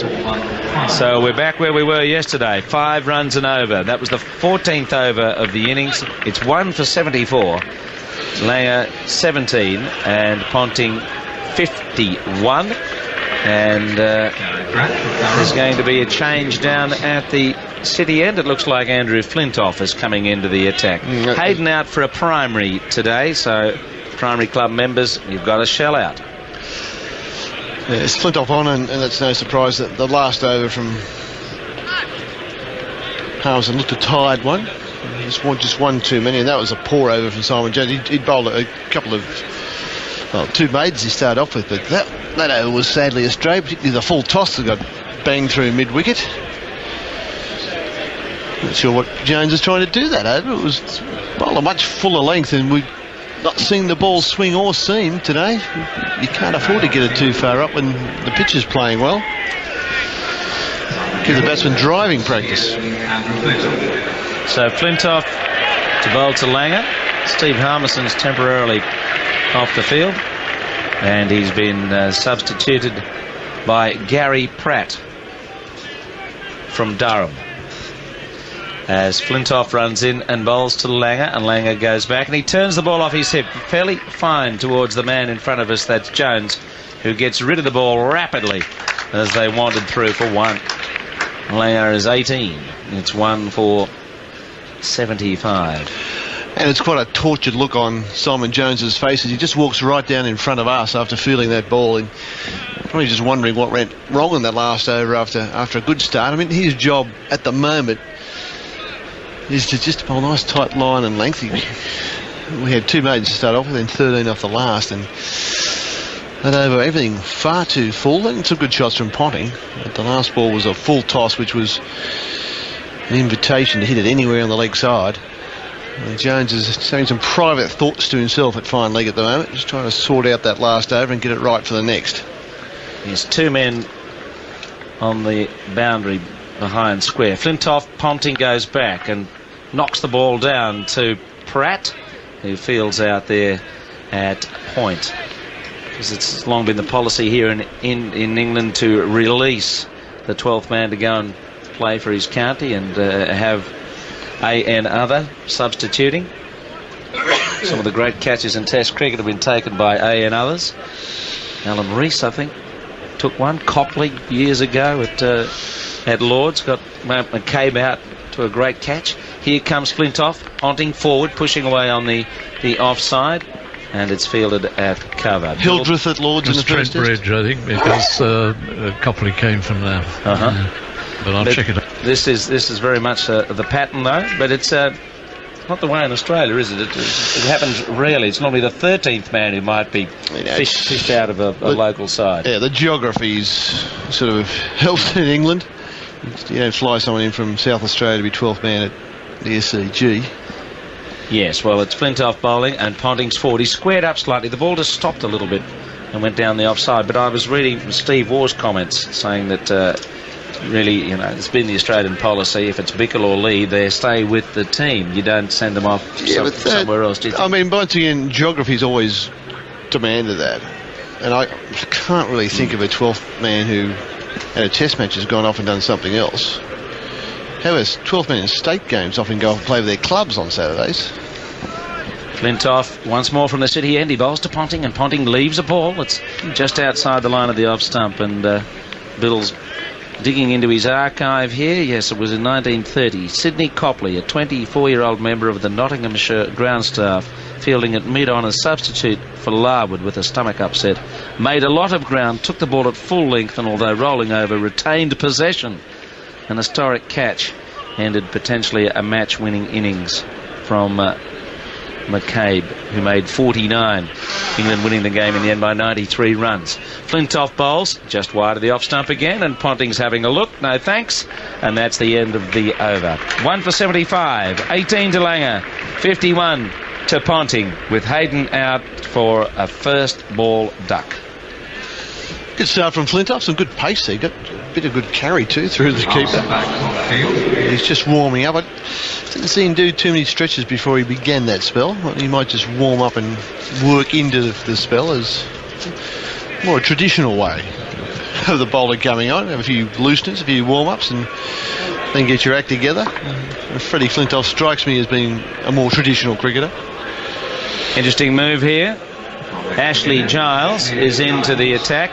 It took Ponting only 59 minutes yesterday to have Warne on, and now we're up to about the 75th minute of the day. And Ashley Giles, of course, a local hero, the king of spin, not the king of Spain, as was so unfortunately put on the cups that were created for his benefit. He's coming on to bowl. The king of Spain. Yeah, I got it slightly wrong. It's only an extra A. I think for a vast price, you can find them down there, you know. No, he's had a job lot made. Now he's making much of this, and his posters, I think, say King of Spain. So is it going to be like the Spanish dollar or something? It's a collector's item. Well, they might have misspelled it for Lords. They had the S misplaced at Lords. Yes. But look, I've got a feeling, and these footmarks, I talked about them in the pitch report this morning. I just think they're a little bit deeper, and he's got plenty of runs to play with. This is the time where he could do well. I'd like to see him bowl attackingly, though, with a bit more flight. But he's got a great breeze. The breeze is really coming from his left to right, almost straight across the ground from the west to the east, and it's a great breeze for him to drift it away. If he wants to get it up there in the air, he can drift it away here. But Jones has just bowled the 3 overs, and obviously Vaughan feels, well, that's it. The last over just wasn't good enough. Time to get my local man in. Get the Warwickshire man on. Obviously knows the ground well, knows the pitch well. Well, let's see what he can do. He's going to operate initially to Langer with a slip and a short leg over the wicket. He bowls to him, and Langer just waits and then pats the ball quietly away to the onside in the direction of Strauss. And Ashley Giles didn't have success at Lords, but last year on this ground he did, Bill. Well, he got 9 wickets in the previous test at Lords, and then another 9 here. 4 for 65, 5 for 57. He goes up, Langer waits for the ball and pushes it away on the offside. He's giving it a bit of air there, just giving it a chance up near the line of the off stump, and there is a little bit of roughage that he might be able to land into for the benefit of a short leg fieldsman. Bat pad. 1 for 75. Giles rolls in towards Langer. Langer's on the crease and keeping the ball away. It's just in that area there. So he's landing them intriguingly to start with. He's got a man out at cow corner, wide long on, if you like. Which is interesting to start off your spell. And that's where Langer goes when he's ready for it. Is he now? He sweeps and misses. It's down the leg side, and well, it was an awkward one for Jones, and he couldn't take it cleanly. Not that it mattered. It didn't come off anything. Now, when Giles got away with that one, that was quick and down the leg side. Anything on it from the batsman, it goes away for 4 because the nearest man's way out of deep backward square leg, about 80 yards away. Giles in, Langer forward, well forward, and gets a run as he pushes into a gap on the offside. Langer has to scuttle through, and there's a bit of backing up required, and luckily Jones was there to stop the throw from Vaughan, which was wide of the stumps, and that would have been at least an overthrow or 3, although Peterson, he was down behind Jones. Well done, Simon Jones. He had to work hard away to his right and dive, otherwise that may well have been at least a couple of overthrows, and Giles does not want that break at the moment. He'd love to bowl this opening over for 1 and be a good start for him. Now, for the right-hander, it'll be interesting to see what occurs here, because we saw Clark and Martin ease him through the onside, break the field up very quickly, and Ponting's fairly quick on his feet. He's going to start here with a short fine, deep backward square, deep mid-wicket, a mid-on. and then a slip with under the nose on the offside. Backward point cover and a mid-off. It's so hard to bowl, and you'd think he's going to aim with the footmarks outside leg stump, but there's so many ones there on the leg side. Giles goes in, and Ponting plays the sweep and plays it well. Down behind square and away to the boundary for 4. Another 4 to Ponting, his 11th in 55 runs. And the total has moved to 79, 80 in fact. 1 for 80. And those runs have come from 16 overs, Bill. That was the 16th. So there you are, it's 5 and over. Maintaining the scoring rate for the test match. And after more from Jeff Lawson, Jonathan Agnew is going to come in to continue the commentary. Well, Giles doesn't get away with just a single or even 2 off the first over. He gets hit for 5. And the last ball he bowled over the wicket with a very interesting leg side feel with men spread on the leg side, and he pitched it outside leg stump, and it's being invited to sweep at, and Ponting played the shot well and went for 4. And you've got to think that if he had a bowl that middle stump or gave it some flight and bowled to his offside fielder, it wouldn't have got hit for 4. But that's the way they play, Eggers. He bowled Giles over the wicket outside leg stump. Good morning. Good morning to you and to everybody listening. 80 for 1. Another entertaining morning's cricket. And it's Flintoff running in heavily from that far end, and Langer comes forward there, pushing the ball just a yard or so up the pitch. Flintoff rushes through to pick it up, and there's no run. And it's been an intriguing morning, it really has. But there are test matches like this, aren't there, that are just action-packed from first ball to last. This has certainly been more action-packed than most. But with no real reason for it. It's just happened. Runs have flowed so fast. I'm still not convinced it's an absolute belter, this pitch. I think it's done a little bit. We've seen some uneven bounce today with a new ball. And it's slow, isn't it? It's not the kind of belter where the batsmen just swing it through the line and the bowlers cross their fingers after they let it go. Definitely not. It's not one of those sort of pitches. And usually on slow pitches, if you can bowl a good line, it becomes difficult to score and batsmen have to take risks, but that doesn't seem to be the case here so far. It's 80 for 1. Flintoff over the wicket, bowls to Langer, short, prodded away from the hip or thereabouts up towards mid-on. It may have been on the glove actually. He's wringing his left hand, Langer. Well, he hasn't been hit for about half an hour, so he needed something to shake him up. He's taken some bruises today, that's for sure.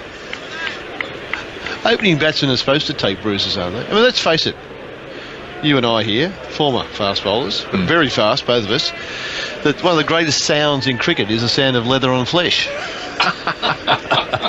That's a typical Australian remark. Here comes Flintoff, and that's on the off stump. Langer forward, and they're going to go for a quick single. Here's a good run taken by Ponting.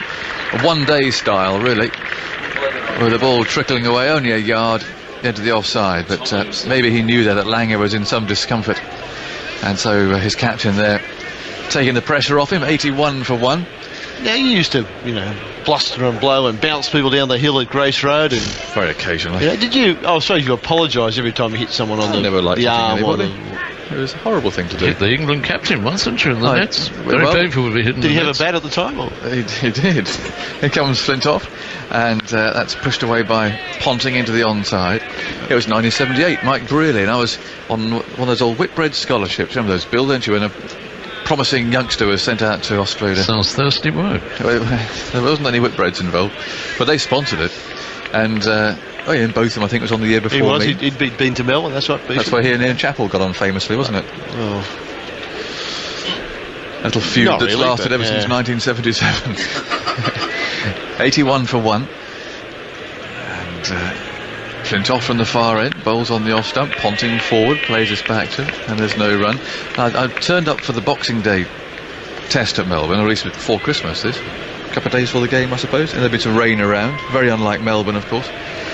And it had got onto the covers of the nets, if there were any covers, and the England boys, I was only 18-year-old, keen bowling, playing for Essendon, actually, out there in Melbourne in grade cricket, and I hung around to see if anyone wanted to have a net.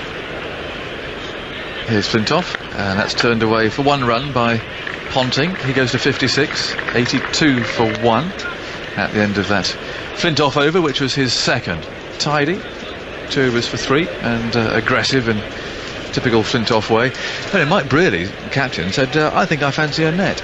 I said, well, it's been raining, Skipper. I said, they don't look terribly good. And he said, no, out we go, and you will bowl at me, young man. So I literally bowled off about 3 paces, something that I would call nothing more than a gentle dobber that hit a patch and just exploded. I hit him straight in the eye. Bang! There was no one on the ground bar one journalist, Rod Nicholson, who may well be listening. So greetings to you, Rod, if you are. And he had this story all to himself. England captain, horrible blow. His eye was just, it was swollen, it was black. It was. So how did you describe the delivery? As a gentle, 100 mile an hour. No, I was honest. Gentle medium pacer that exploded from a length and hit him straight in the face. But of course, then people got really worried in the England camp, because guess who was vice captain? In comes Giles over the wicket, and Ponting plays his back to him. Didn't come from Yorkshire. And there's no run. He did. And when news filtered out at the Hilton Hotel there in Melbourne, there was, the England team was in panic stations. They thought Boycott was going to take over. 82 for 1. Oh, and dear. Giles goes trotting in over the wicket. Ponting drives up to mid-off. Nothing for him there. Peterson fields. And in fact, they managed to patch him up. I mean, they called in everybody, really.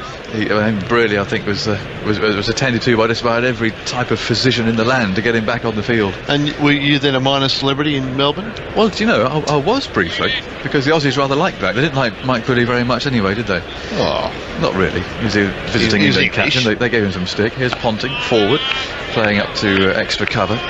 And there's no run. It was before his long beard phase, but they still didn't like the visiting England captain very much. But there's this big picture I remember on the Melbourne Age building. Is that the one on Flinders Street, the corner there, just before you go down to the MCG? There's some big billboards up, big glass ones around the wall of the building there. Here comes Ponting coming forward as he plays Giles there to extra cover. 82 for 1. And there's this huge picture of a rather woolly-haired me holding his ball up to this rather unfortunate picture of Mike Brearley with this great gash across his eye. So it was a nasty moment, not least for the England team. Here's Ponting, and that's a lovely stroke, driving through extra cover as Giles again over pitches and gives him too much width, and he put that away with just no fuss at all. He just drove it through extra cover. Beautifully timed. 86 for 1. Well, we may be seeing Breeze tomorrow. He might be in town running his column. Well, I'll just check the veracity of those details. All of them. All absolutely true. Here's a second version later. I would love to say that it was the most ferocious delivery, that it wasn't. It just simply spat off a length. Bowling for your late inclusion in the Boxing Day Test match. I would love to admit that I was. In goes Giles, and that's turned away by Ponting. He'll have another one here, working that away to backward square leg. Vaughan's the fielder. And Giles completes his second over. He's been hit for 2 boundaries now. And so he's bowled 2 overs for 10. And it's 87 for 1. After 18 overs of Australia's first innings, replying to 407. During the lunch break, we're talking to Graham Thorpe, amongst other people, looking back at Thorpe's career, which has apparently come to an end now. He was Don't forget to ask retired. him. I'll take any lucrative questions deal going at New South Wales. Going to New South Wales. I just asked him how did he come about his deal playing for New South Wales. How did it come about? Okay. Why are you particularly intrigued in that? I'd like to know. I'll make a note. Where are we? A lot of people would like to know, in fact. Winter announcement. There we go. How come? I'll put it in there, Henry. I'll ask him. Thank you. What have you spotted? Very heavy cloud. The light's not very good, is it? Well, it's all right. There are no lights on. 87 for 1. In comes Flintoff. And, Ponting gets one here that cuts back at him. Billy Bowden is being yelled at by Flintoff, at least appealed towards. It was always an optimistic one, I think. And we haven't seen the crooked finger so far today. We saw it yesterday. The crooked finger that's crooked when it gives somebody out, but then remarkably is straight when he signals a 6. But that's Billy for you. Sort of developed this crooked finger technique of giving a batsman out, and that came off the inside edge and hit Ponting quite high up on the thigh anyway, so no real question of Mr. Bowden, who's actually a very good umpire, giving that out. Flintoff runs past him and bowls to Ponting, who's forward, getting that left foot right out to the pitch of the ball, which he plays down to Gully, where it's fielded by Giles. 87 for 1. It's unlucky for Australians, this number, isn't it? So we'll try and put the mockers on you a bit. Absolutely. Isn't rubbish, that. Is it? There's no factual basis in 87 being unlucky, or in fact it's one of the least numbers that Australians are dismissed on. 87. They did a statistical analysis a couple of years ago. Rob? Naught's the main one. Not so much. I've already had one of those today. Yeah, I thought 87 was your unlucky number. Here's Flintoff. He bowls to Ponting, who looked rather anxious there as he played that down into the gully, I thought. Well, is it 13 off 100? Yes. Yeah, well, it's all. Someone invented that story 50 years ago, and it doesn't really. It's a nice story, but We don't consider 87 unlucky up here in the Northern Hemisphere, do we, Bill? it's 111. Word Nelson, of course. Yes, well, Nelson, there's no factual basis for that one either, but it's a nice story again. Anyway, for Wicket Falls now, you'll be justified. in Well, this. I'm not willing Ponting out, but it would complete a nice little bit of dialogue, wouldn't it? 87 for 1. Here comes Flintoff, and Ponting lets that go outside the off stump. He's in no particular rush to get off this number. He probably hasn't even noticed that the score is 87 for 1. It's usually the totals on 87 or 187 or the individual, or it's the 87th over, or there's been 87 no balls bowled, or it's the 87th pint drunk by those in the Holly stand, or 1987 was a dodgy year. terrible year. Well, if I say the score often enough, then he might look up there at the scoreboard. 87 for 1, and Ponting's on the 61. And Flintoff pauses for a moment. Oh, now he's aborted that delivery. He's quickly turning round, and he's going to give it another go. Ponting settles down. It's 87 for 1 if you hadn't noticed. And Flintoff comes in and bowls to him, and that's outside the off stump. No stroke offered. Is that at 87 mile an hour, that ball? Oh, it was too. It was 87.3 miles an hour. I don't like the way it's stacking up against him here, Jeff. Right. How many deliveries has he faced? Must be getting close to 87. Maybe at 75 or something. Well, that little light above his score there is shining quite brightly. You're right, Bill. It's not desperately light out there, but there's no bad light showing yet on that meter. That light is shining at 87 lumens per square metre. Well, here's Flintoff, and he bowls to Ponting. Oh, he's beaten. That was a whisker away. Probably an 87th of a millimetre away from finding the outside edge. And it's a good ball, a good over. And it remains 87 for 1. And now Alan Jones is coming out.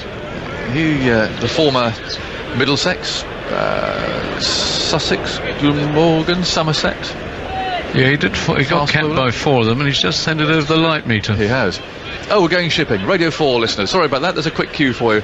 And to Andy Rushton. Ponting sweeps. Oh, he's going to be caught here. He's chipped it up. Chipped it up the backward square leg. And Ashley Giles, he's pointing to somebody now. He's delighted. His first wicket of the series is being mobbed, and he's getting a standing ovation from his adoring Warwickshire public. Ashley Giles strikes. He's taken the second wicket of the morning for England. And Ponting looks furious. Oh, he's kicking at the ground. Welcome back, Radio 4 listeners, as Ricky Ponting comes walking off the ground here. He's been caught. He chipped up a catch off Ashley Giles as he tried to sweep.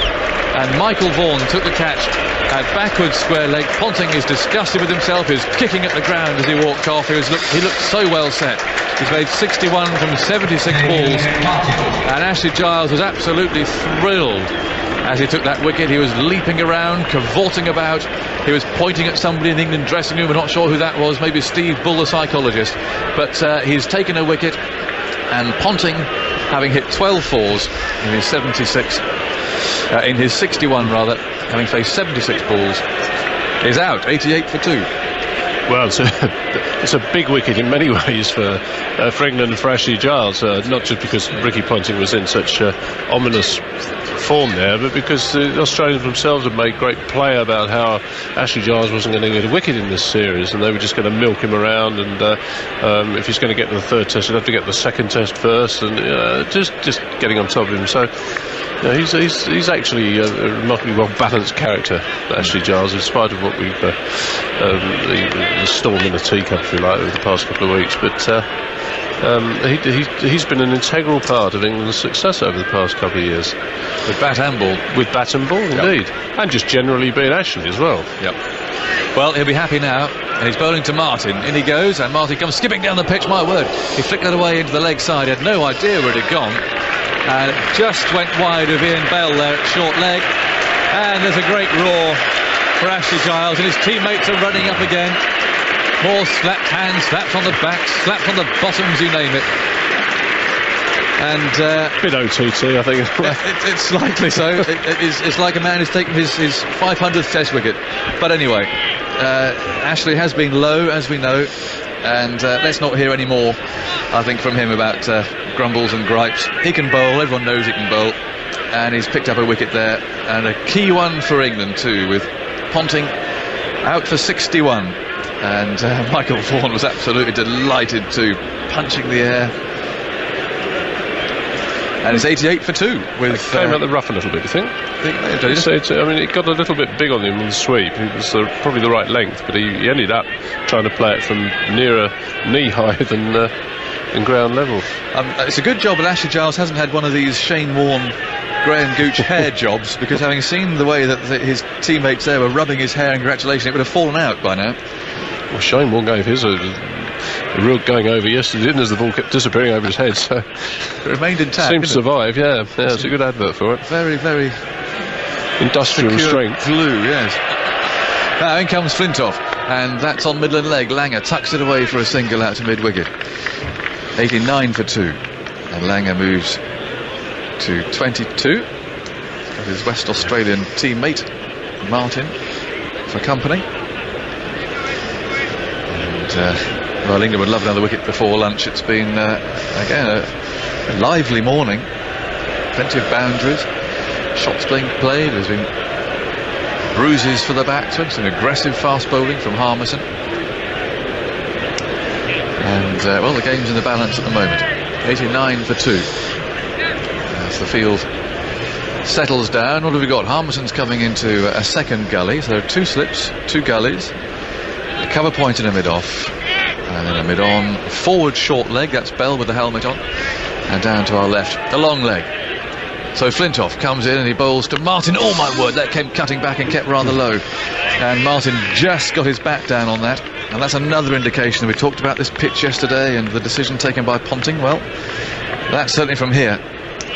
Didn't shoot along the ground, but it kept rather lower than the batsman might have expected. It is of course very early in his innings. He'll try and get forward to those from now on.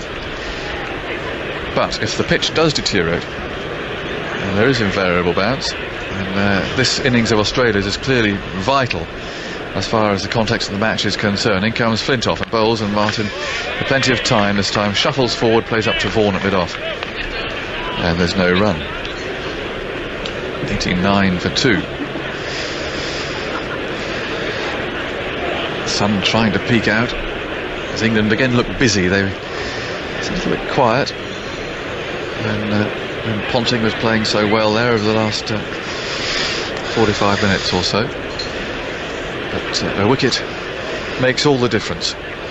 89 for 2, Martin on strike. In comes Flintoff, he's there, he bowls to him, that's flicked away for Martin's first runs, out towards the deep square leg boundary it goes. Jones might just get there, he will indeed get there, stopping the ball a yard inside that triangular shaped Toblerone-like edging, and he keeps Martin down to 2 runs with an arrow-like return. 91 for 2. As a reminder again, I mentioned that we're paying tribute to Graham Thorpe in the interval. Nasser Hussain is coming in to join me. I think we'll hear from Mark Butcher as well, and of course the man himself.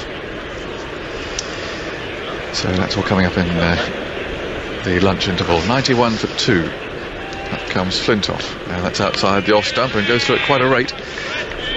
Martin not playing a stroke. It says here though 85 miles an hour. I'm rather giving up on this speedster, I'm afraid. I don't know whether it's been set at a funny angle for this game or quite what it is, but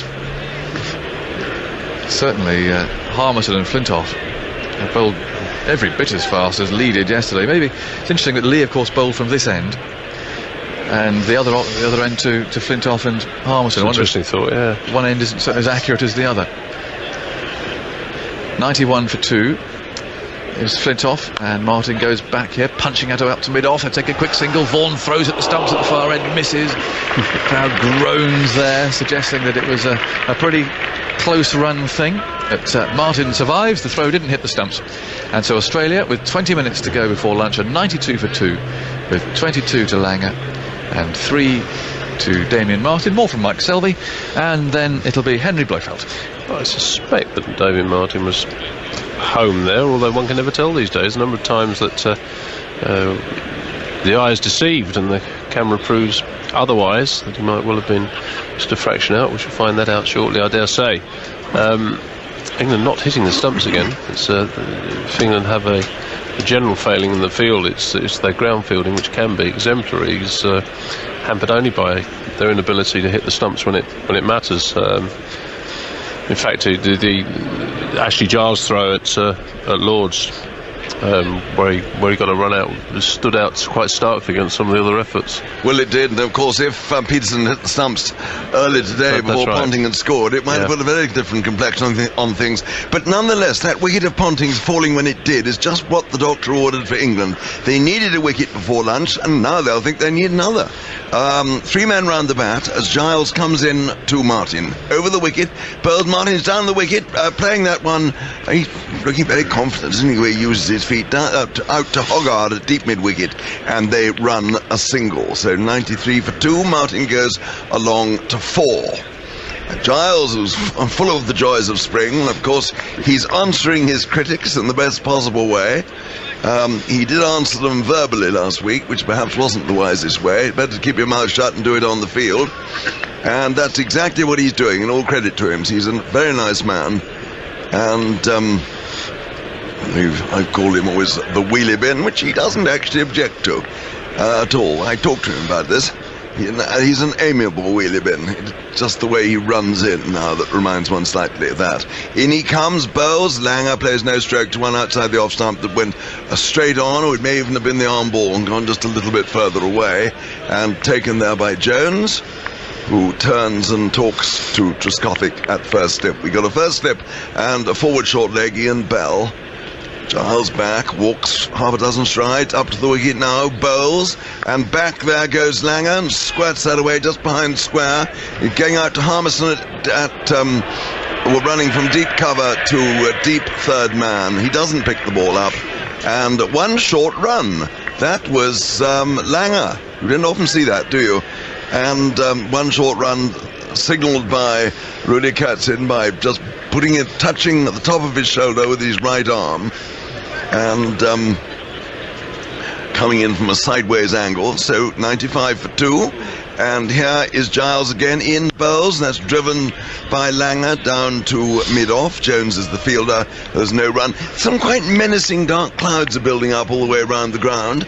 A tiny little aeroplane, a very slow aeroplane over in the far distance, just behind the big screen there. I don't see many of those at Edgbaston. Giles, Bowles, and that's played away nicely by Langer with good timing. It's fielded there at by Flintoff at a wide mid-on. Had to make ground quickly to his left. So a single to Langer. He's 24, and the score now 95 for 2. And it's Martin who is in strike. Damien Martin, who's already showed that he's anxious to get down the pitch to Giles. That won't disturb Giles at all. We got a very short mid-wicket, new fielder. In comes Giles, bowls that one which seemed, and it was of ample length. Giles is furious, kicks the ground. Martin drove it effortlessly through the covers for 4. So 99 for 2 now, and Martin goes to 8. That was a pity from Giles' point of view, but how often does one see a good over rather spoiled by the last ball? It does happen, doesn't it? He just drifted a little bit too far over onto off stump. The Australians will look to play him through the onside. They'll look to come down the pitch to him and clip him away against, technically against the spin, although they would take the chance that there isn't going to be any spin, that is pretty much going to go on the straight. Therefore they can just work him away a little bit like a left arm over seamer, if you like. That in turn would make him have to adjust his line, and that's when they can pick him off through the offside, as Damien Martin did there. Well, it's going to be Flintoff to continue from the city end, and he's going to bowl to Langer. Langer's got 24. He's had quite a testing morning. Been hit a couple of times, once on the helmet, once on the body, but he stuck it out, brave little fighter that he is. Flintoff in, bowls, and Langer plays forward, just pushing that to the left of Harmison at mid-on, and they scamper an easy single.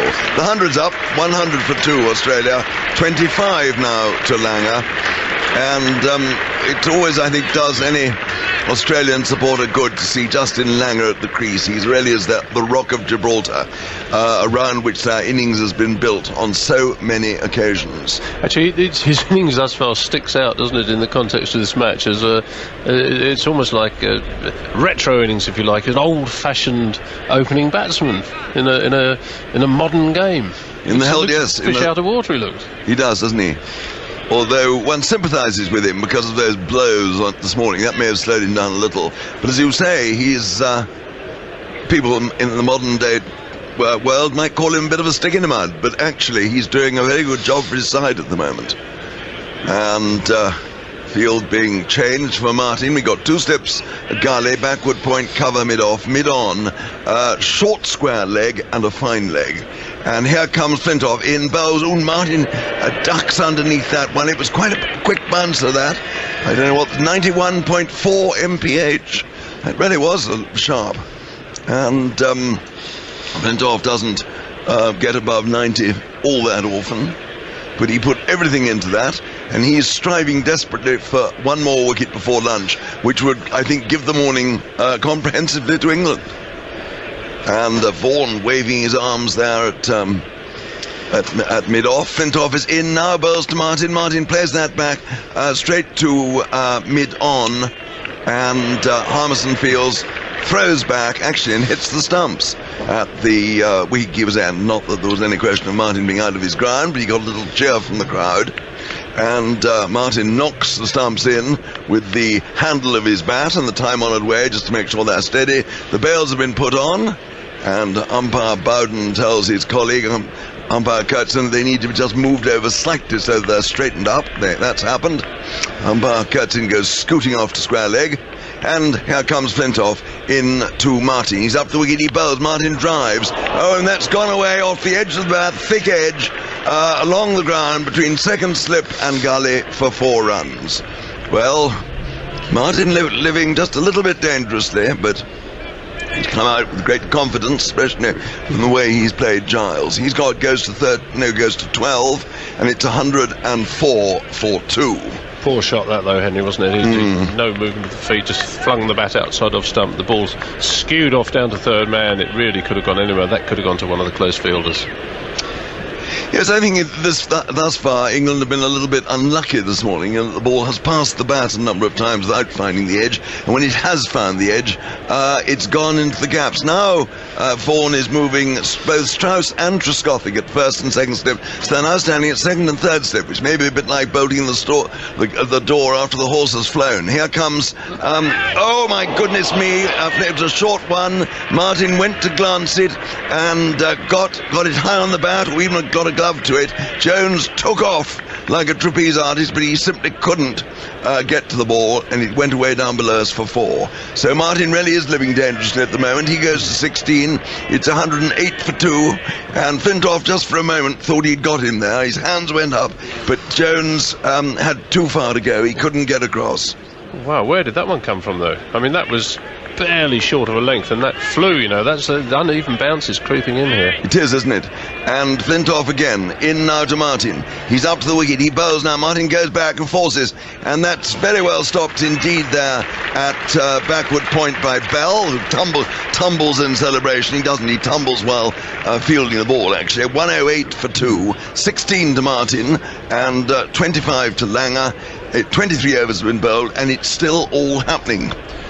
I think that two things about that delivery to Damien Martin. One is that he got 4 runs for it, and is fortunate that it went just wide of Geraint Jones. There's no criticism of Jones. He had a long way to go to try and get to that. But also, I think Justin Langer at the other end there is thinking, my word, I'm glad that didn't come down to me, because that would have got rid of him, no question.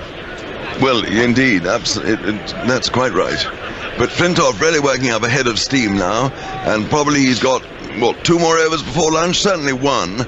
We've got 10 minutes to go. Giles is bowling this end, so I think that'll probably allow Flintoff time for 2 more overs. And we've got 3 men round the bat now for Langer. A forward short leg, slip and a silly point. And here comes Giles in, bowls to Langer, who stretches forward and just plays that along the ground there to the England captain, who's in at silly point. Don't often see him close to the bat. Just Gothic at slip and Bell at forward short leg. Here comes Giles again, up the slightly waddling approach, up the wing, gives it a bit of air, and Langer plays that quite firmly away and very well stopped by Bell to his right there, who's close in, short leg, but he obviously saw that all the way and got both hands to it. It was along the ground, unhappily for England. Langer wipes away a little bit of loose stuff off the pitch. Giles turned to come into Bell, saw Langer wasn't ready, and so goes round in a full circle and now starts in again. Up to the wicket, past umpire Kurtzin, he's there, he bowls, and oh my God, Langer goes for a big drive. The ball goes down for 4 to the side screen at the far end, and it was byes. Well, that was one that Jones, I think, should have stopped, and byes signalled by umpire Kurtzin, and that was not a happy piece of wicket keeping. Not sure where it pitched, actually. No, you're right, it wasn't. It went yes, it nutmegged him, didn't it? And straight through his legs. I didn't know whether it pitched in the rough or anything like that, but it didn't. It went straight through. That's, yeah. 112 for 2, the score. It went absolutely straight through his legs. And Giles in again now. Up to the wicket, bowls to Langer. Langer comes forward, easing himself into the drive. A chase for Harmison, a cover to deep third man. He picks up one-handed, and they come back for an easy 2 runs. 114 for 2 and 27 now to Justin Langer. The crowd watching, hardly any of them moving away for beer or for lunch. They're absolutely glued to their seats and on the edge of them as well. As Giles is in, bowls now to Langer. Langer's forward, there's a big appeal there for a catch behind, but no, says umpire Kurtzin. And Jones also took the bails off, so it may have been an appeal for a stumping as well. I think it was primarily appeal for a catch, wasn't it? There, I think so, yeah. I think taking the bails off, a little bit of trying to get a bit of kudos back, I think. Yeah, well, after, yes, indeed. Look at me, I'm the stumper. You didn't want to say that 3 balls earlier. And but a good one piece of bowling by Giles, who's up to the wicket again now, bowls to Langer. Langer's forward, hitting on the front pad. The ball bounces back down the pitch, and Giles himself picks it up, and that is the end of the over. 114 for 2, 27 to Langer, 16 to Martin at the other end, and again Giles could easily have had another wicket in that over. He's bowling quite nicely. Just the only couple of stray balls he's had which have gone for boundaries, but by and large he's bowled that very tight line. He bowls from over the wicket, both to right-hander and left-hander. He seems to be troubling Langer more than Martin. Got past the outside edge a couple of times, so Langer presumably playing for turn that's not there, but Martin, when he's playing Giles, is quite provided. He's shown us on 2 occasions to use his feet. Now for Flintoff, we've got 3 slips. Peterson has now come into a 4th slip, a 3rd slip and a 2nd slip. No 1st slip, really, and also a gully. Here comes Flintoff in, and that's a short run, and it's hammered away by Martin, just in front of square for 4 runs. And one of those ball boys in white cricket clothes had a bit of difficulty fielding that one. It was hit so hard. But that was a short ball outside the off stump, and Martin, who has played a curious mixture of an innings, goes to 20. He's not lagging behind in pace. The runs are coming at 5 and over still. It's 118 for 2, but with Martin you feel there is a chance for England. Here comes Flintoff again, in from the city end. He's there, he bowls Martin, who goes back and cuts, or dabs rather than cuts, and a shortish one outside the off stump, and it's Bell back-pedaling at backward point, who fields that on the bounce, and there is no run.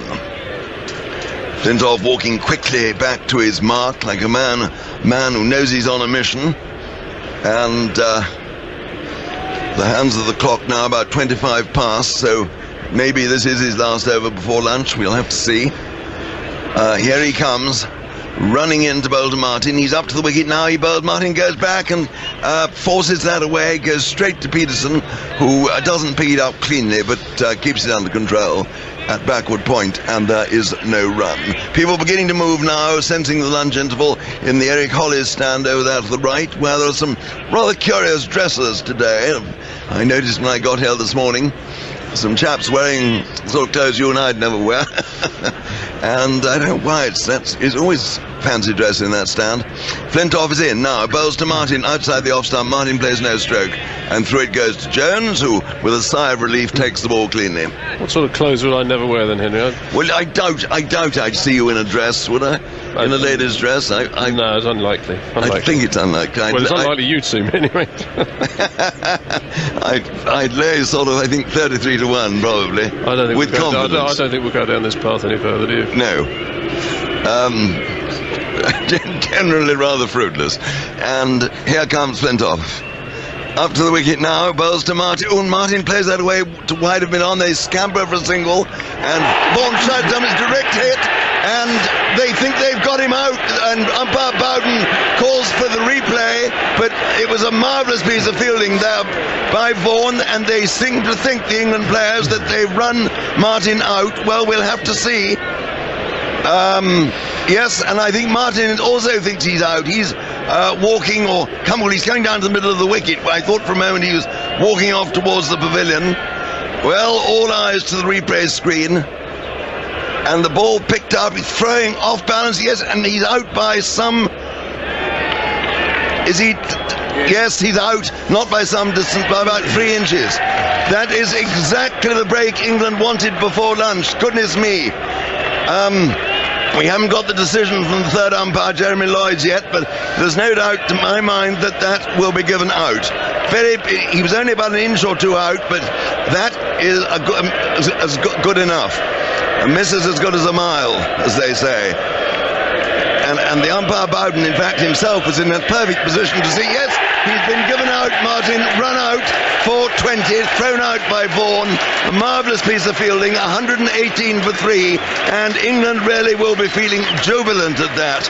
And they will go into lunch at the end of this over, feeling they're going into lunch now, in fact, because the hands of the clock have reached 12:30, and that incident has really made this morning England. It certainly has. That was an instinctive piece, a brilliant piece of fielding. It was very instinctive also on the part of Michael Vaughan. He picked the ball up one-handed on the run. Could have thrown at the other end, which would have been the obvious end to throw at, because that was the end that he was facing.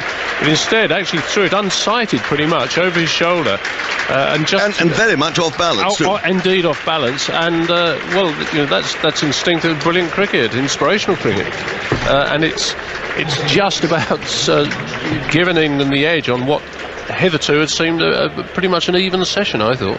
Well, indeed, and I mean, Ponting got himself out when he looked as though he was going to take the session right away from England. Ponting's a man who, when he gets to 50, often goes on to get to 200.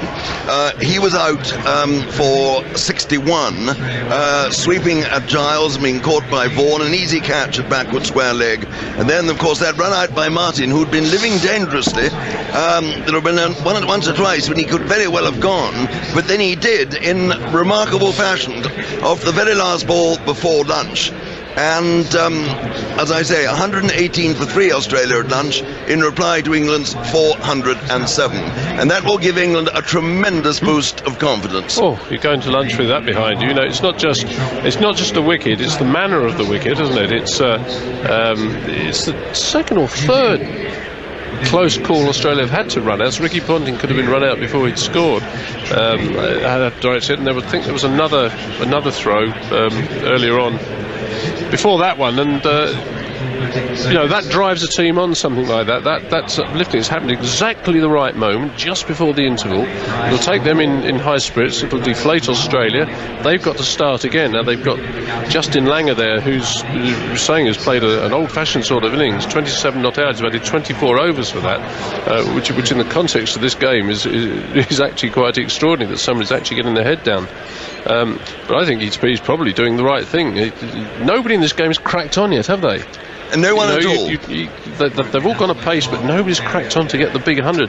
Somebody is going to have to score for Australia a big innings, a match-winning innings, if they a considerable century, if they're going to stay in the game. And of course, the frightening man from England's point of view, I always think, is Gilchrist coming in at number 7. Well, we think that, don't we? We do. But he did it here, didn't he? Last time. Yeah. I think Damien Martin did too, didn't he? And I think Stephen Waugh. So they got heaps here. I mean, I think Gilchrist's innings last time was the cherry on the cake, rather. But Australia in their past 4 or 5 Test matches have been troubled in their first innings. They've been barely over the 200 for 5 wickets, and Gilchrist has got them out of trouble on all bar the last Test match, actually, on all occasions bar the last Test match. So they could be looking for him again. You've got Michael Clarke coming in now, who played pretty well at Lords, but had a very early let-off, and I think England knows is a bit vulnerable. Simon Kaddish, I think, is an excellent player, and then you are down to Gilchrist, and Andy Flintoff's really ruffled him so far. Well, he has so far, hasn't he? I thought Flintoff, in fact, I thought looked likely to get a wicket at the end, but the way he came from a run out, and actually Giles bowled well. Yeah, he did. He bowled some neat stuff. He looked to be in a nice rhythm. He looked to have got the pace of the pitch. Of course, he knows how to bowl here. You might think he doesn't bowl very often here now, but he bowled here at the start of the season and got some good wickets here. So he knows what he's doing on this ground. And otherwise, I do think Michael Vaughan handled it pretty well. Seemed to, didn't he? You can't.